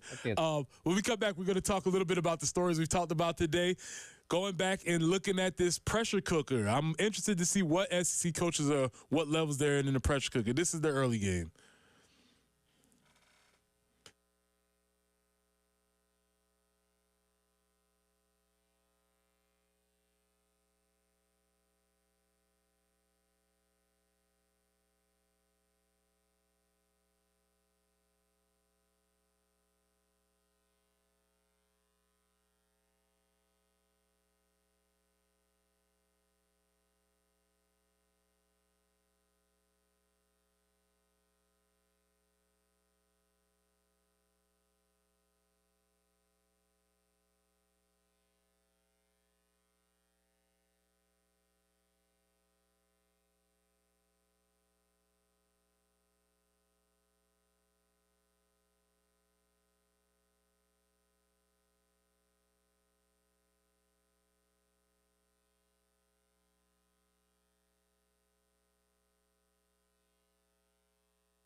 Let's take another look at your traffic in the WIS TV Traffic Center. Still have what is now being upgraded to an object in the roadway at I-77 southbound and Jackson Boulevard. Last reported on was a disabled vehicle, but it is actually an object in the roadway, so be careful as you're making your way through there. Now have an accident at I-26 westbound at exit 119, as well as one at Clemson Road and I-20, and then one more accident. This one going to be at Killian Road and I-77. That is at Charles Bolden Freeway, so be careful as you're making your way through those areas. Again, high today is going to get up to 96, 98 tomorrow, 99 on Friday before we get some rain moving in this upcoming weekend. Let's look at your traffic and weather on your Wednesday here on The Game.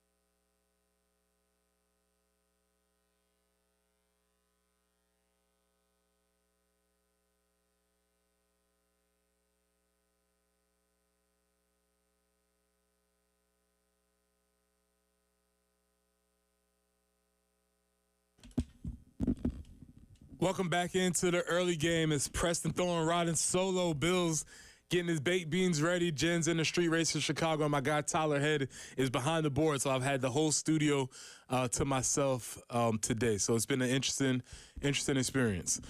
I was going to say, fortunately, we are about to get some action in Wimbledon coming up here in just a couple minutes as the rain seems to have pushed out. So you'll at least have some entertainment during the breaks there. And again, I don't know if you heard earlier, but I approach Wimbledon the same way many people approach the Masters. Sure. I'm all in for a week. And then nothing else? Nothing else for the rest of the year. I'll follow the French, and the U.S. Open is cool because they let people make noise and it's in the United States, but I am all in for Wimbledon. When you talk to me this week, I'm pretty locked in as far as what's going to happen. So I believe that Coco Gauff is about to get started there. And again, there was a very specific time frame. I don't know when it was, probably, 91 through 97 or something, where I had a very strange amount of women's tennis knowledge. Huh. How old were you at that point in time? It's exactly, it's the direction that you're going, and it's 100% correct. That's what I figured. It's exactly what you're saying. 100% of that. Her name was Gabriella Sabatini. Oh, you remember the name? 1,000%, and that's exactly how that went. You sir, are absolutely right. I got you. So we spent last hour talking a little bit. If you haven't been in, welcome in with us in the 8 o'clock. We've talked a lot about. We'll review a little bit at the end of this hour. Some of the things we talked about. Obviously, there's been a departure in South Carolina's staff. Taylor Edwards, the director of player personnel, has departed the staff. With this being such a new position, we're not sure what it means. We don't know what the effect is. We know there will be an effect. We don't know whether it's a short-term, long-term. What's the tail on this? Just because this is such a new position. The best-case scenario is you forget that this happened, right? Because nothing pops up that makes you think, what if that's the Taylor Edwards effect? Right. This is something very new, so we're not necessarily sure how that raised. But last hour we were talking about the college football pressure check, and I want you to reference the article one more time in case somebody wants to go read it for themselves. Yeah, so this is by Jesse Simonton, who's a national college football writer for On3, and he seems to be doing this for all the conferences. Started off with the SEC, put up the Big Ten yesterday as well, but it's a pressure check ranking for which coaches are under the most pressure this fall, and you have 4 categories: extreme, high, medium, and low. So we talked, for our purposes, we want to talk about the low, because whenever I read articles like this, I read national articles, I obviously automatically assume where does the Gamecocks rank in this? So amongst the coaches who are considered to have a high level, if I read the article correctly, it seemed like Sam Pittman was the only one who was at extreme. Yes, and again, a lot of us didn't even think he was going to get this year. So the fact that he came back for another year, he's going to be on razor-thin ice. If he got canned halfway through the season, I don't think anybody's going to be shocked. But what was intriguing to me is that amongst the coaches who had high levels of pressure, they all had high levels of pressure for various reasons. Some of them were easier to pick out than the others. So Kalen DeBoer, that's obvious. He's replacing the GOAT. Anybody that stepped in there, there's going to be a high level of pressure. But on the opposite end of that spectrum, you have Clark Lee, who I don't know what we expect out of Vanderbilt, but I guess he hasn't reached the level of their expectation. Not quite. And look, you're fighting an uphill battle when you're at Vanderbilt. We know this. Nobody's saying you got to go in there and win 8 games. If you can get to a bowl game, you, I think, have bought yourself at least 4 to 5 more years. So that's the obvious. So that's the top when Kalen DeBoer. That's the bottom. Then there's the folks in the middle, in which you have Billy Napier, and Billy Napier and Shane Beamer are in the middle. But even those cases are very different. We talked about Shane being maybe a victim of his own success, having success early, and not necessarily people not being rational and looking at the totality of his era. And I don't think anybody's looking at this year saying, oh, Beamer's definitely on the hot seat. Right, like, that's not a thing as opposed to Napier down in Florida. Right, because that's what you are saying about Napier. Exactly. That seat is a little bit way hotter than... Oh, it's pretty darn warm at this point in time.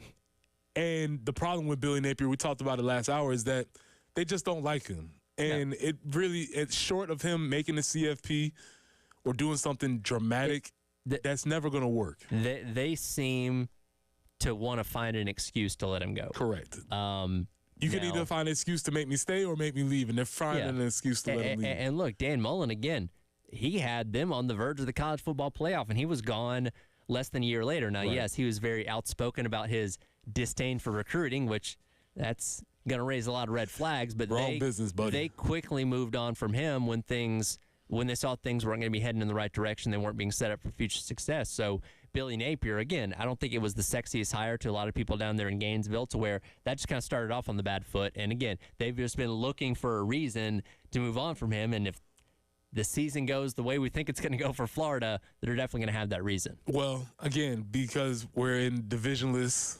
scheduling right here, it's going to be interesting to see where we place our attention, because in the past, I would 100% know exactly what was going on in Florida. But since we're not going to see them this year, I'm not going to be paying as much attention. And that's going to be an interesting thing, too, because we never have looked at the SEC standings in totality. We always looked at it as East and West, like, hey, you're third in the East or you're fourth in the West, whatever it may be. It's a little different when you look at yourself and say, oh, you're 13th out of 16 teams in the SEC.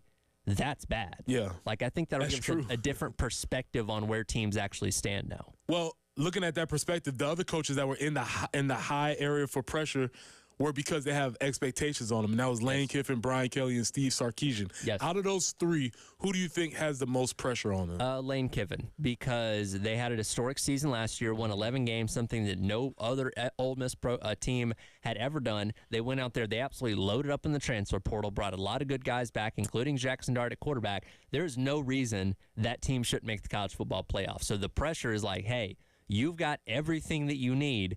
Go out there and get it done. So anything less than CFP for them is underachievement? I believe so. Yeah. Are the fans at Ole Miss, are they ready to take that next step? Do you think they have that same expectations, or is that just a nationwide thing? I think they've been frothing at the mouth because Hugh Freeze, and you can dislike Hugh Freeze for his antics off the field, he's a darn good football coach. He beat Alabama in consecutive years in 2014 and 2015. He had that team right there on that verge. If that chaotic fourth down play against Arkansas doesn't happen in 2014, they're playing in the SEC championship game. They've come so close to sniffing that upper echelon of the SEC in college football in general. They're almost there now. And again, you think this is the year they take that next step in the right direction. They just got to go out there and do it. Okay, so then if you take Lane Kiffin at the top out of Brian Kelly and Sarkisian, who you have next? Oh, I think I would lean towards Sarkisian because everybody's hyping up Texas. Texas is back. College football playoff, Big 10, Big 12 championship. Yes, last year was great. Last year was the best year they've had since Colt McCoy took them to the national championship back in the 2009 season. Wow. We've joked so many times about Texas being back, Texas not being back. It looks like they're back, but you got to go out there and prove it a second year. Because if you go out there and go 7-5, flash in the pan. they're not really back. You have to go out there and prove that you're legit in a brand new league, the toughest league in all of college football. That's a lot of pressure. Stepping into the SEC. The other pressure factor, which I'm very curious to see how this plays out, is I don't think they have a quarterback controversy, but there is going to be a lot of talk about their position of quarterback. There is, and I saw the quote the other day from Paul Feinbaum where he thinks that Arch Manning may end up being the starter by the end of the season. Now, there's two ways you can get there.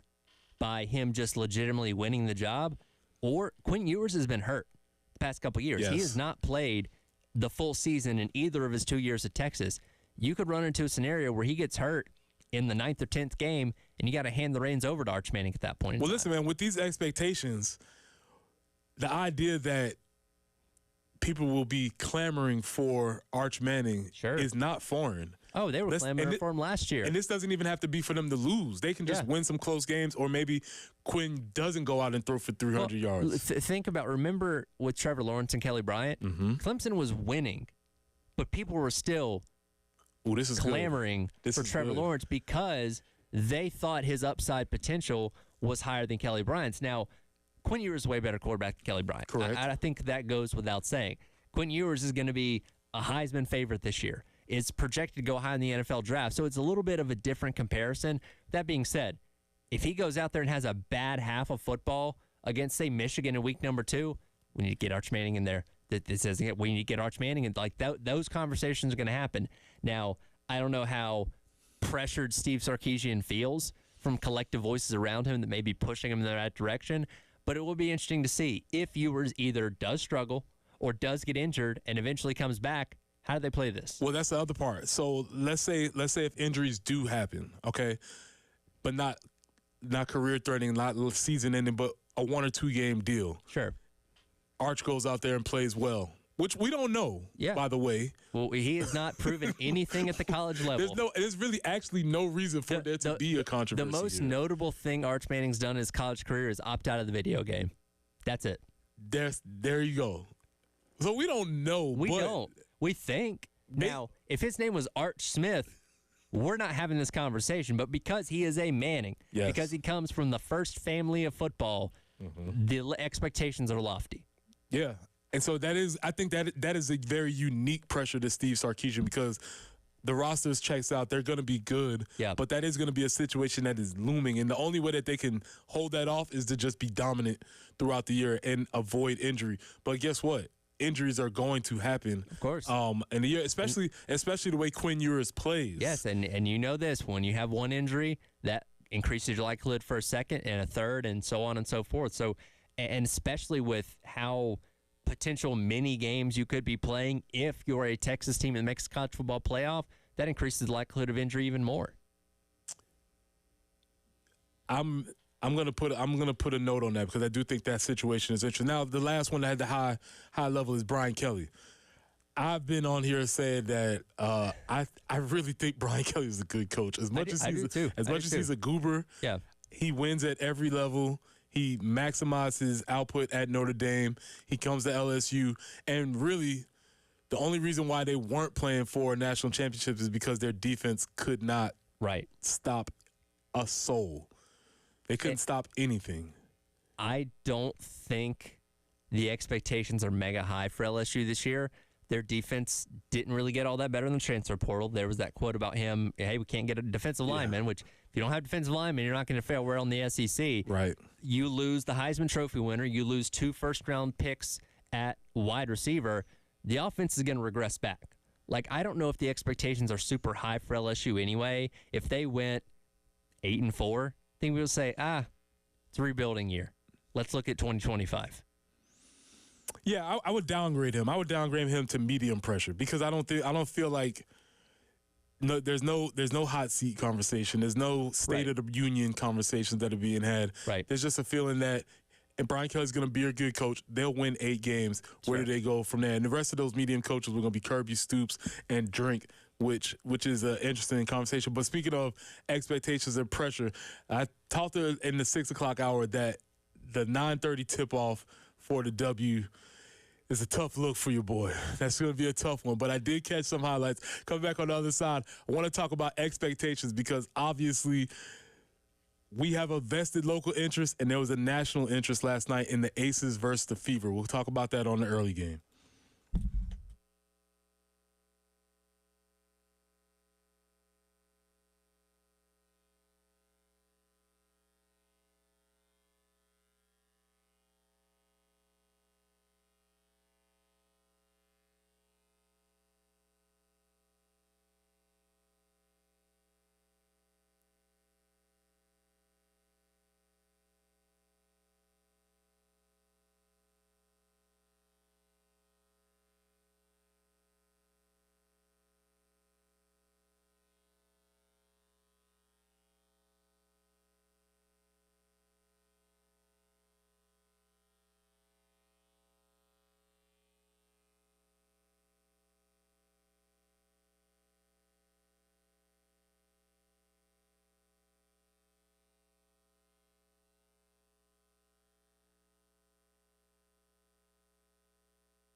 And another look at your traffic in the WIS Traffic Center for your ride in on this Wednesday morning. Things clearing up just a little bit. Still working that accident at Killian Road and I-77. That's right at Charles Bolden Freeway. Still have that object in the road as well at I-77 and Jackson Boulevard. So be careful as you are going through that area. Another peek at the weather. Today's high is going to get up to 96. Tomorrow's 98. And then Friday is 98 as well. Excessive heat. Stay cool. Stay comfortable. Trying to get too sunburned as well. Let's look at your traffic and weather on your Wednesday here on The Game.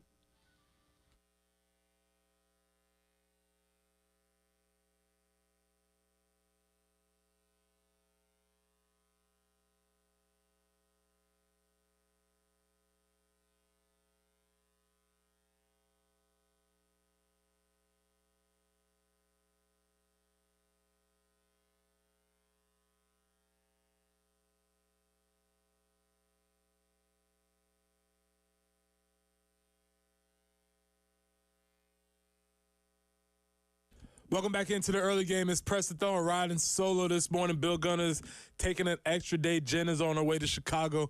My guy Tyler Head is back there behind the boards. We've been having a lot of discussion. We're talking about SEC pressure checks for the coaches and talked about expectations. And nobody in the world has dealt with more expectations than one Caitlin Clark. Yeah, I'm trying to think of anybody that would have more in 2024. Probably not. Probably not any. So last night, the Las Vegas Aces and the Indiana Fever tipped off at 9:30, which I do say I don't blame them. They were in Las Vegas. I understand how time zones work. However, it's a little late for your boy. So I did catch a little bit of it, but just catching up on some of the statistics, there's a couple of different takeaways. First and foremost, the game was moved from the Aces original home arena. Mm-hmm. They moved it to the bigger arena, T-Mobile Arena, and 20,000 fans showed up. And that is the Caitlin Clark effect. That is the Caitlin Clark effect. You have two things. You have the Aces, who already have a very strong fan base and a very dominant star who we are familiar with here in A'ja Wilson. So you have a fan base that's ready. They support. And then you add on top of that the Caitlin Clark effect. Brings you to them having 20,000 people for a game on a Tuesday night. In this event turns into an event. Now here's the thing. We know this is the Caitlin Clark effect. Yes. Because the Las Vegas Aces are 5th in the WNBA and the Fever are 9th in the WNBA. So these are two very average teams. Sure. Who people want to see play. Of course. And if you would have tuned in, and if you look at the statistics, what's very interesting to me about watching the W is that the people who are playing, they kind of just end up being who we knew they were. Sure. So it probably, if you're familiar with, I don't know, somebody by the name of Aaliyah Boston, it wouldn't surprise you that last night she had 18 and 11 for another double-double. Nope, shouldn't. Because that's what she does. If you're familiar with Caitlin Clark, she had a little bit of an off night shooting last night, but she had a double-double herself.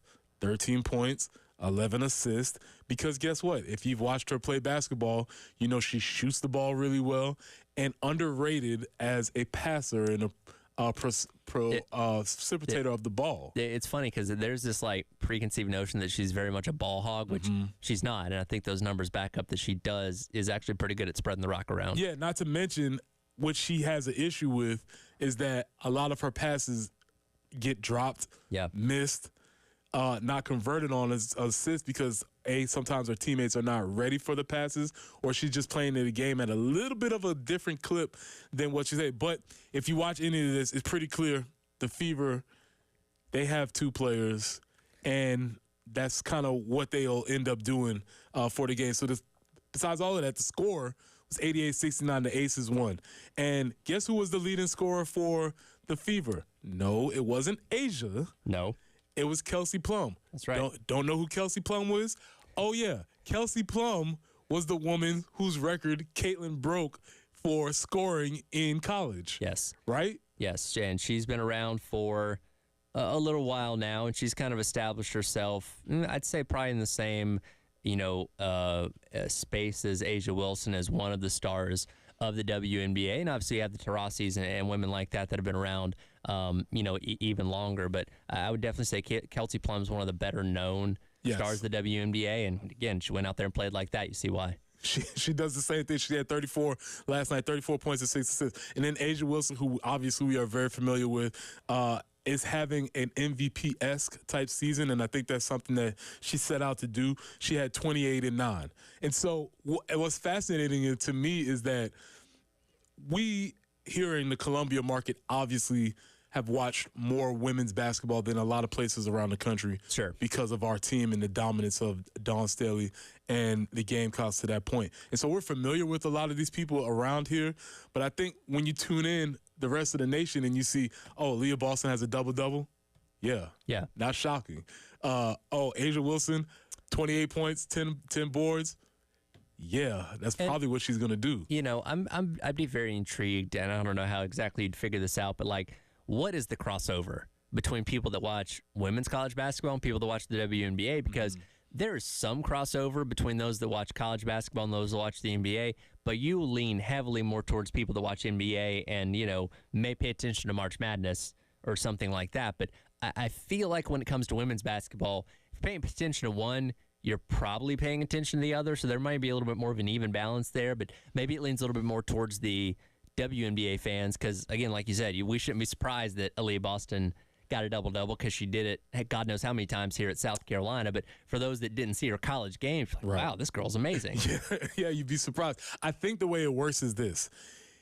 If you're a WNBA fan, the assumption is that you are a women's college basketball fan also. Right. Whereas, let's say if you're an NFL fan, it doesn't necessarily mean you're a college football fan. It depends on where you live, usually. Depends on where you live. Not more than likely. There's a higher chance especially if you don't live in the South or you're not near one of these bigger teams, that you're going to be exclusively an NFL fan, and that has no bearing on what your players do in college. It's always been fascinating to me when I hear the folks out in San Francisco talking about, man, there's this guy, Debo. He's awesome. Where did he come from? We're like, what do you mean where he came from? He came from right here. We've been watching him. He's from Chapman. We've known this dude since he was in 11th grade. Yeah. But everybody doesn't follow college sports like that. Yeah. I think the difference with women's sports is that if it starts and the fan base grows with them, and that's what they're actually hoping for. Sure. And that's what we're seeing with the and I'm not saying quote unquote with the Caitlin Clark effect on the league. I think you're completely right on that. My intrigue now, because again we're in the middle of July, not a whole lot happening, so you can kind of hyper focus on these things a little bit. The detriment to the WNBA is that they wrap up their season in October. Yeah, going up against the meat of football season, the MLB postseason, where there's a lot of other options to watch. Does this taper off as we get into September?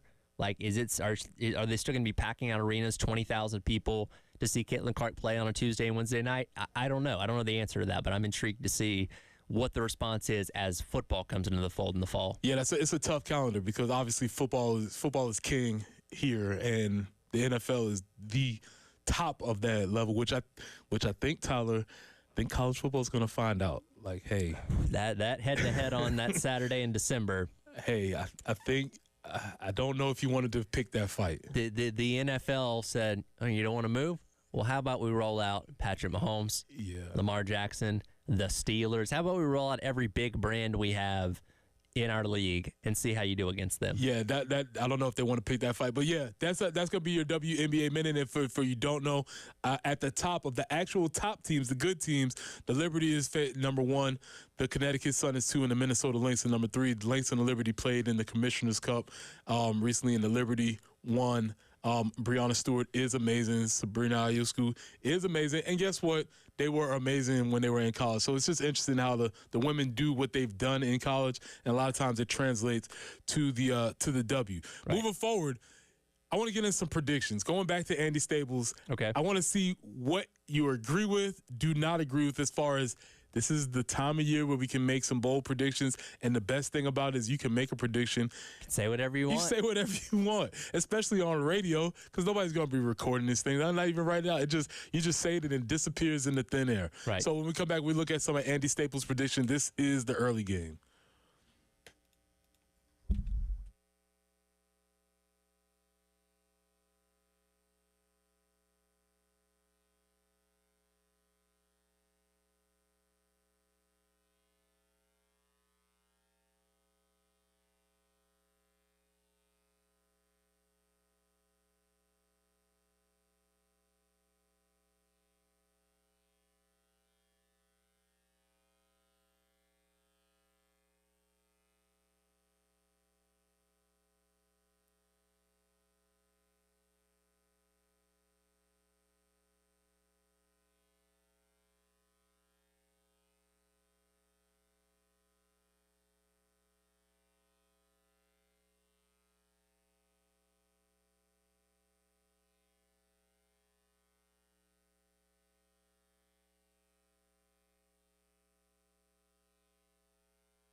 Let's take another look at your traffic in the WIS TV Traffic Center. I have a new accident to report. This one going to be at I-26 westbound and exit number 119. Still have an accident out in the area of Clemson Road and I-20 as well. And then still have the accident also out at Killian Road and Charles Bolden freeways. Be careful as you're making your way around town. Be safe out there on the roads. Once again, track at your weather high today, 95. Going to be in the upper 90s for the next 2 days as well.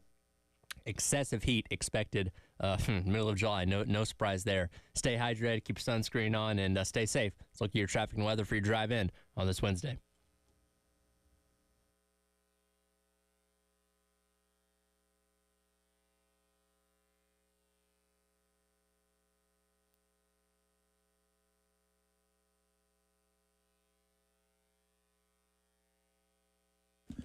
All right, we're in here talking SEC predictions. We're talking Andy Staples predictions for the college football season. I want to run through a couple of these just to see where maybe where you stand on these, because as I was going through them, I didn't realize how striking a couple of them would be for me specifically. I think these was actually triggering some of my things. So let's start broad in general here. All right, we're starting broad in general. He's already predicted that there will be 5 teams to make this college football playoffs in this year, which is out of the SEC. Out of the 5 teams out of the SEC to make it. How do you feel about that? If you set the over/under at like 4.5, I'd probably safely bet the under at 4, but I could see scenarios where 5 could happen.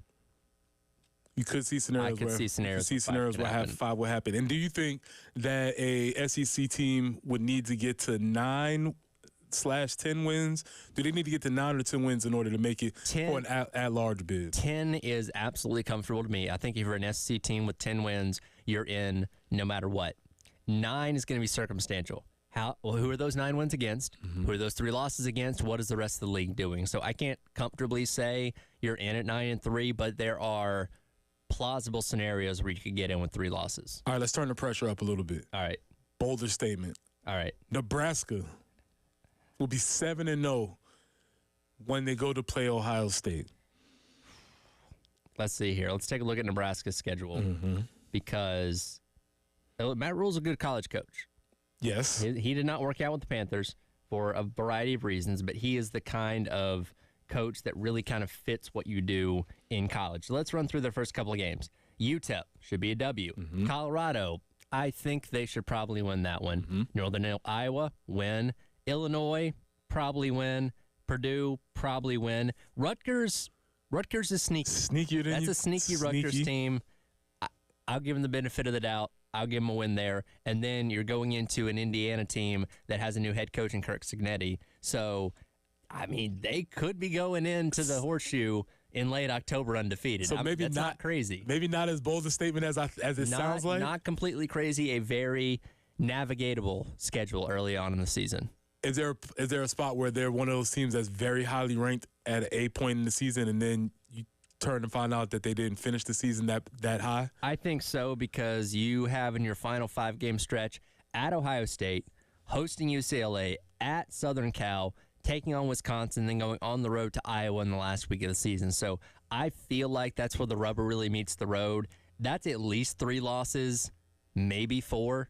So best case scenario, you're maybe looking at, like, if you go undefeated in those first 7 games, maybe still ending up like 8-4. 8-4. Yeah, you might find them like, oh man, this is like a top 10 team going into Columbus, and then you look at the end of the season and maybe they're ranked like 24th or 25th or something like that. Yeah, I just have my doubts. As long as they have that offensive coordinator that they have, I know people have no. I feel like there's limitations. And look, there's a lot of hype around Dylan Raiola. Yes. Like coming in as a 5-star, true freshman, the best quarterback out of this past class, where he's expected to step in. And there's a reason why they drug him out there to Nebraska. They made it worth his while because they think he's the answer to the issues that they've had in the past couple of years. All right. Can he live up to that? Okay.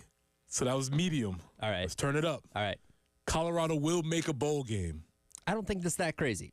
Okay. Here's the thing. So Colorado, I know you either love them or you hate them, and that's because of the Deion effect. That's only 6 wins. They just got to improve by 2 wins a season ago. That's not insane. And I look at their schedule. That North Dakota State game in week 1, man. Who scheduled that? It was before Dion, obviously. Because it wasn't before North Dakota State, though. No, it was not. What are we doing? I don't love that.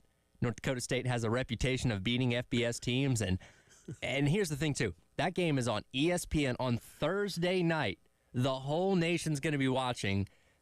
Colorado may get more than they could handle. And the way that's going to work is a lot of casuals are going to be tuning into that game. Oh, yeah, totally. And it's going to be saying, North Dakota State, who is that? And all of us who know, exactly. You'll be like, man, you don't, because, and also the brand of football that they play, they're liable to line up in I formation with 2 tight ends, sure, a flanker, and just run tall sweep. They're going to go old school on you. And there's a potential for that game to look really, really bad. Yeah.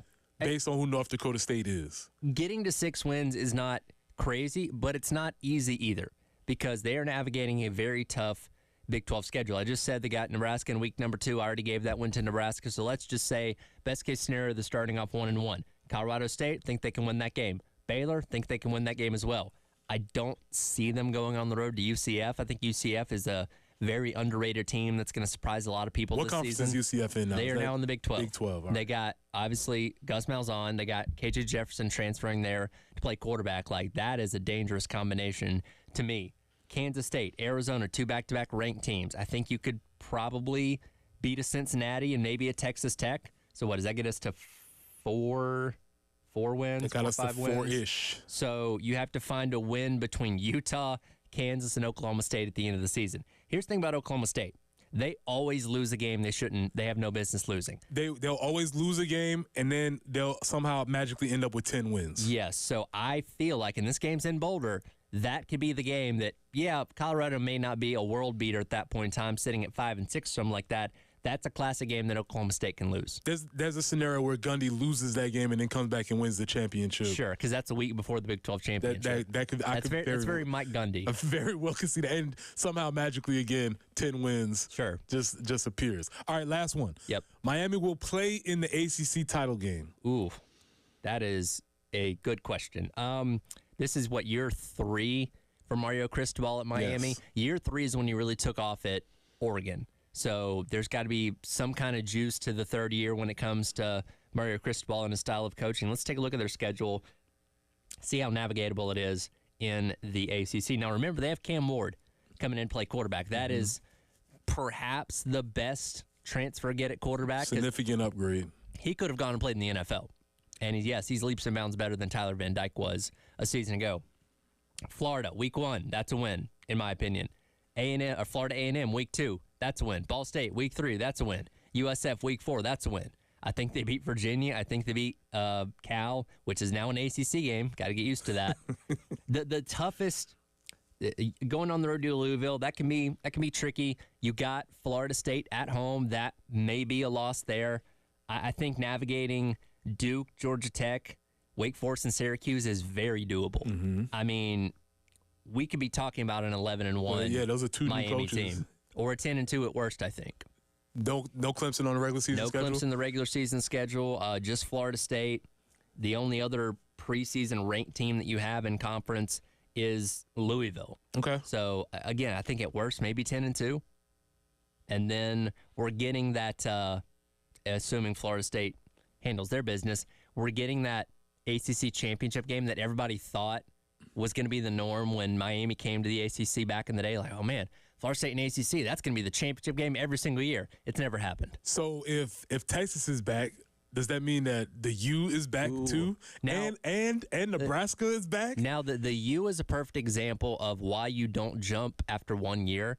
Mark Richt had them with 10 wins in 2016. Everybody's like, oh, my God, the U is back, the U is back. And they didn't replicate that next year. You being a Georgia fan, you understand that Mark Richt magically just can't win any more past 10. That's just how it goes, unfortunately. Yeah. But, it feel like we're back in the day. Texas, Miami, and Nebraska all return. And look at Tennessee. They're pretty good, too, if they all return to form. Old school football is back, man. When we finish off, we're going to wrap up the show. We'll talk about what we talked about and get one last view on Tyler's opinions. This is the early game.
All right, wrapping up the show. Appreciate you listening. Appreciate you joining. If you've been with us for all 3 hours, thank you so much. We appreciate it. It's Preston Thorn riding solo today. Tyler Heads behind the boards, and we've been having a lot of conversation today. So the first thing we talked about in the 6 o'clock hour, we talked about Taylor Edwards, the director of player personnel, leaving the University of South Carolina. There's a lot of things on some things on message boards. That's not what we're here to talk about. Right. We'll see what the validity to those things are before we discuss them here. But more importantly, we just talked about this being a marker in what is modern college football, because this position did not exist when I played a long time ago, and it only recently started existing, and the position again is director of player personnel. Right. And so he takes this position. We waiting to see what the long tail effects will be or won't be, or will somebody be hired. Because it's so new, we don't really know what this means. Sure. That was the first thing. Right. Second thing, we talked about the pressure check for the SEC. Andy Staples wrote a column talking about different coaches having different levels of pressure on them. We specifically focused on the high levels of pressure, and even within the coaches who had the high levels of pressure, they all were for different reasons. I always look at things through a Gamecock lens. Shane did fall on the level of having a high level of pressure, but I don't think, and I'm not going to speak for you, Tyler, but I don't think we were saying hot seat here. No, not at all. And I've said this before. If South Carolina lost every game this season, then sure, there's a possibility that Shane Beamer would be removed as the head coach. But I think even if it wasn't a great season, say 4-8 or something like that, talk about those ceilings and floors earlier, I still think he gets another year because he has recruited well up to this point. You can't ignore the success that he had early on. We obviously hope they at least get back to a bowl game, but I don't think Shane Beamer's in danger of losing his job this season. Okay, so and some of the other coaches that were in that same era was Lane Kiffin, which Tyler said, pointing at Tyler. This is Tyler's words. He felt that out of the coaches that were in the high pressure, you felt that Lane Kiffin was the highest. One more time, why'd you say that? Because I think that if they don't make the college football playoff, it's going to be seen as a disappointment because they've got everything that they need. They've got the talent. They've got the resources in NIL. They're coming off of the greatest season in Ole Miss football history. There's no reason why they can't be at least a 10-win team this year, and that should, like we talked about, get you in the playoff. And last but not least, we talked about some of Andy Staples' predictions. And we were going through, and while some of these predictions at first seemed maybe a little bit shocking, sure, Tyler being doing his diligence, we kind of looked and said maybe. Some of these are reasonable. Maybe. So the first one was that Nebraska will be entering.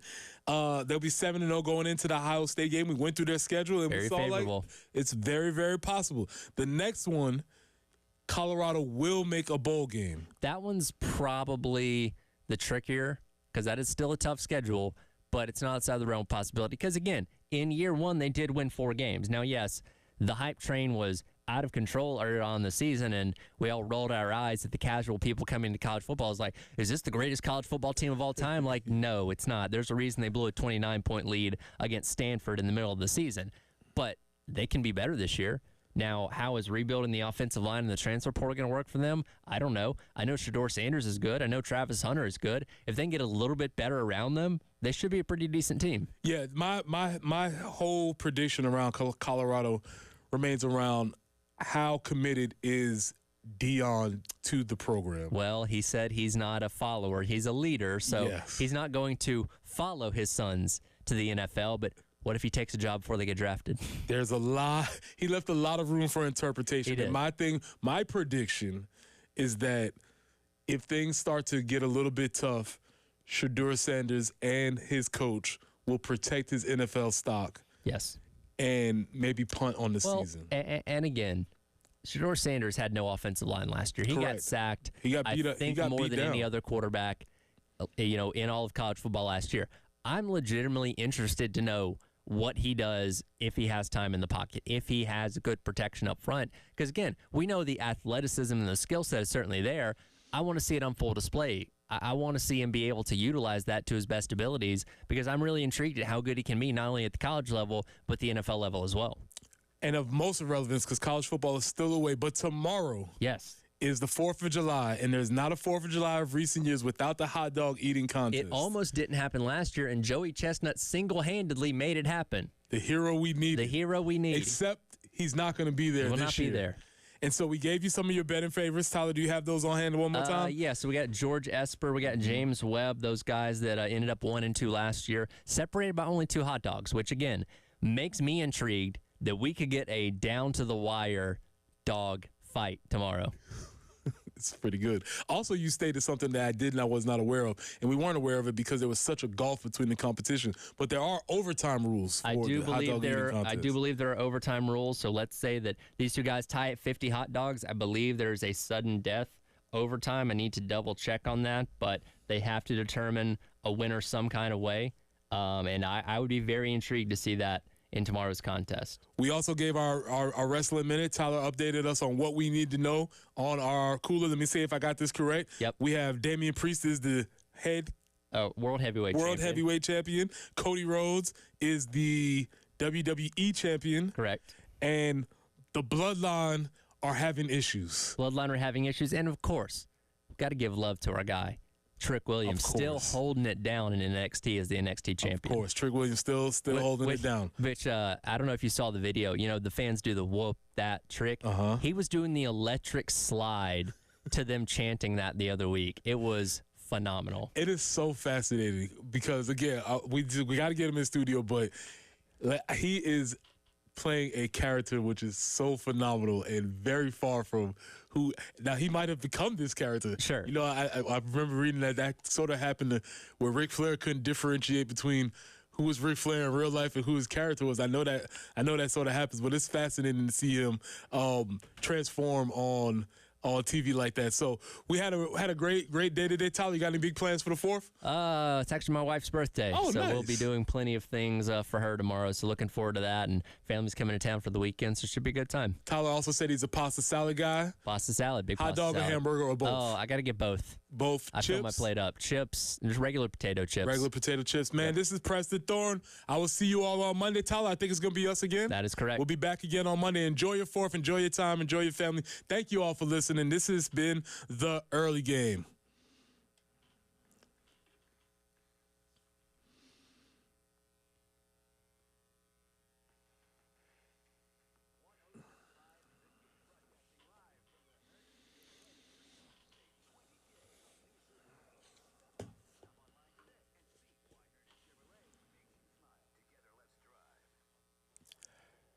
Preston here. Let me tell you about my friends at Absolute Glass, the premier glass company of the Midlands, offering auto, home, and business glass repair. So if your glass is damaged, shattered, cracked, or broken, they can handle the job.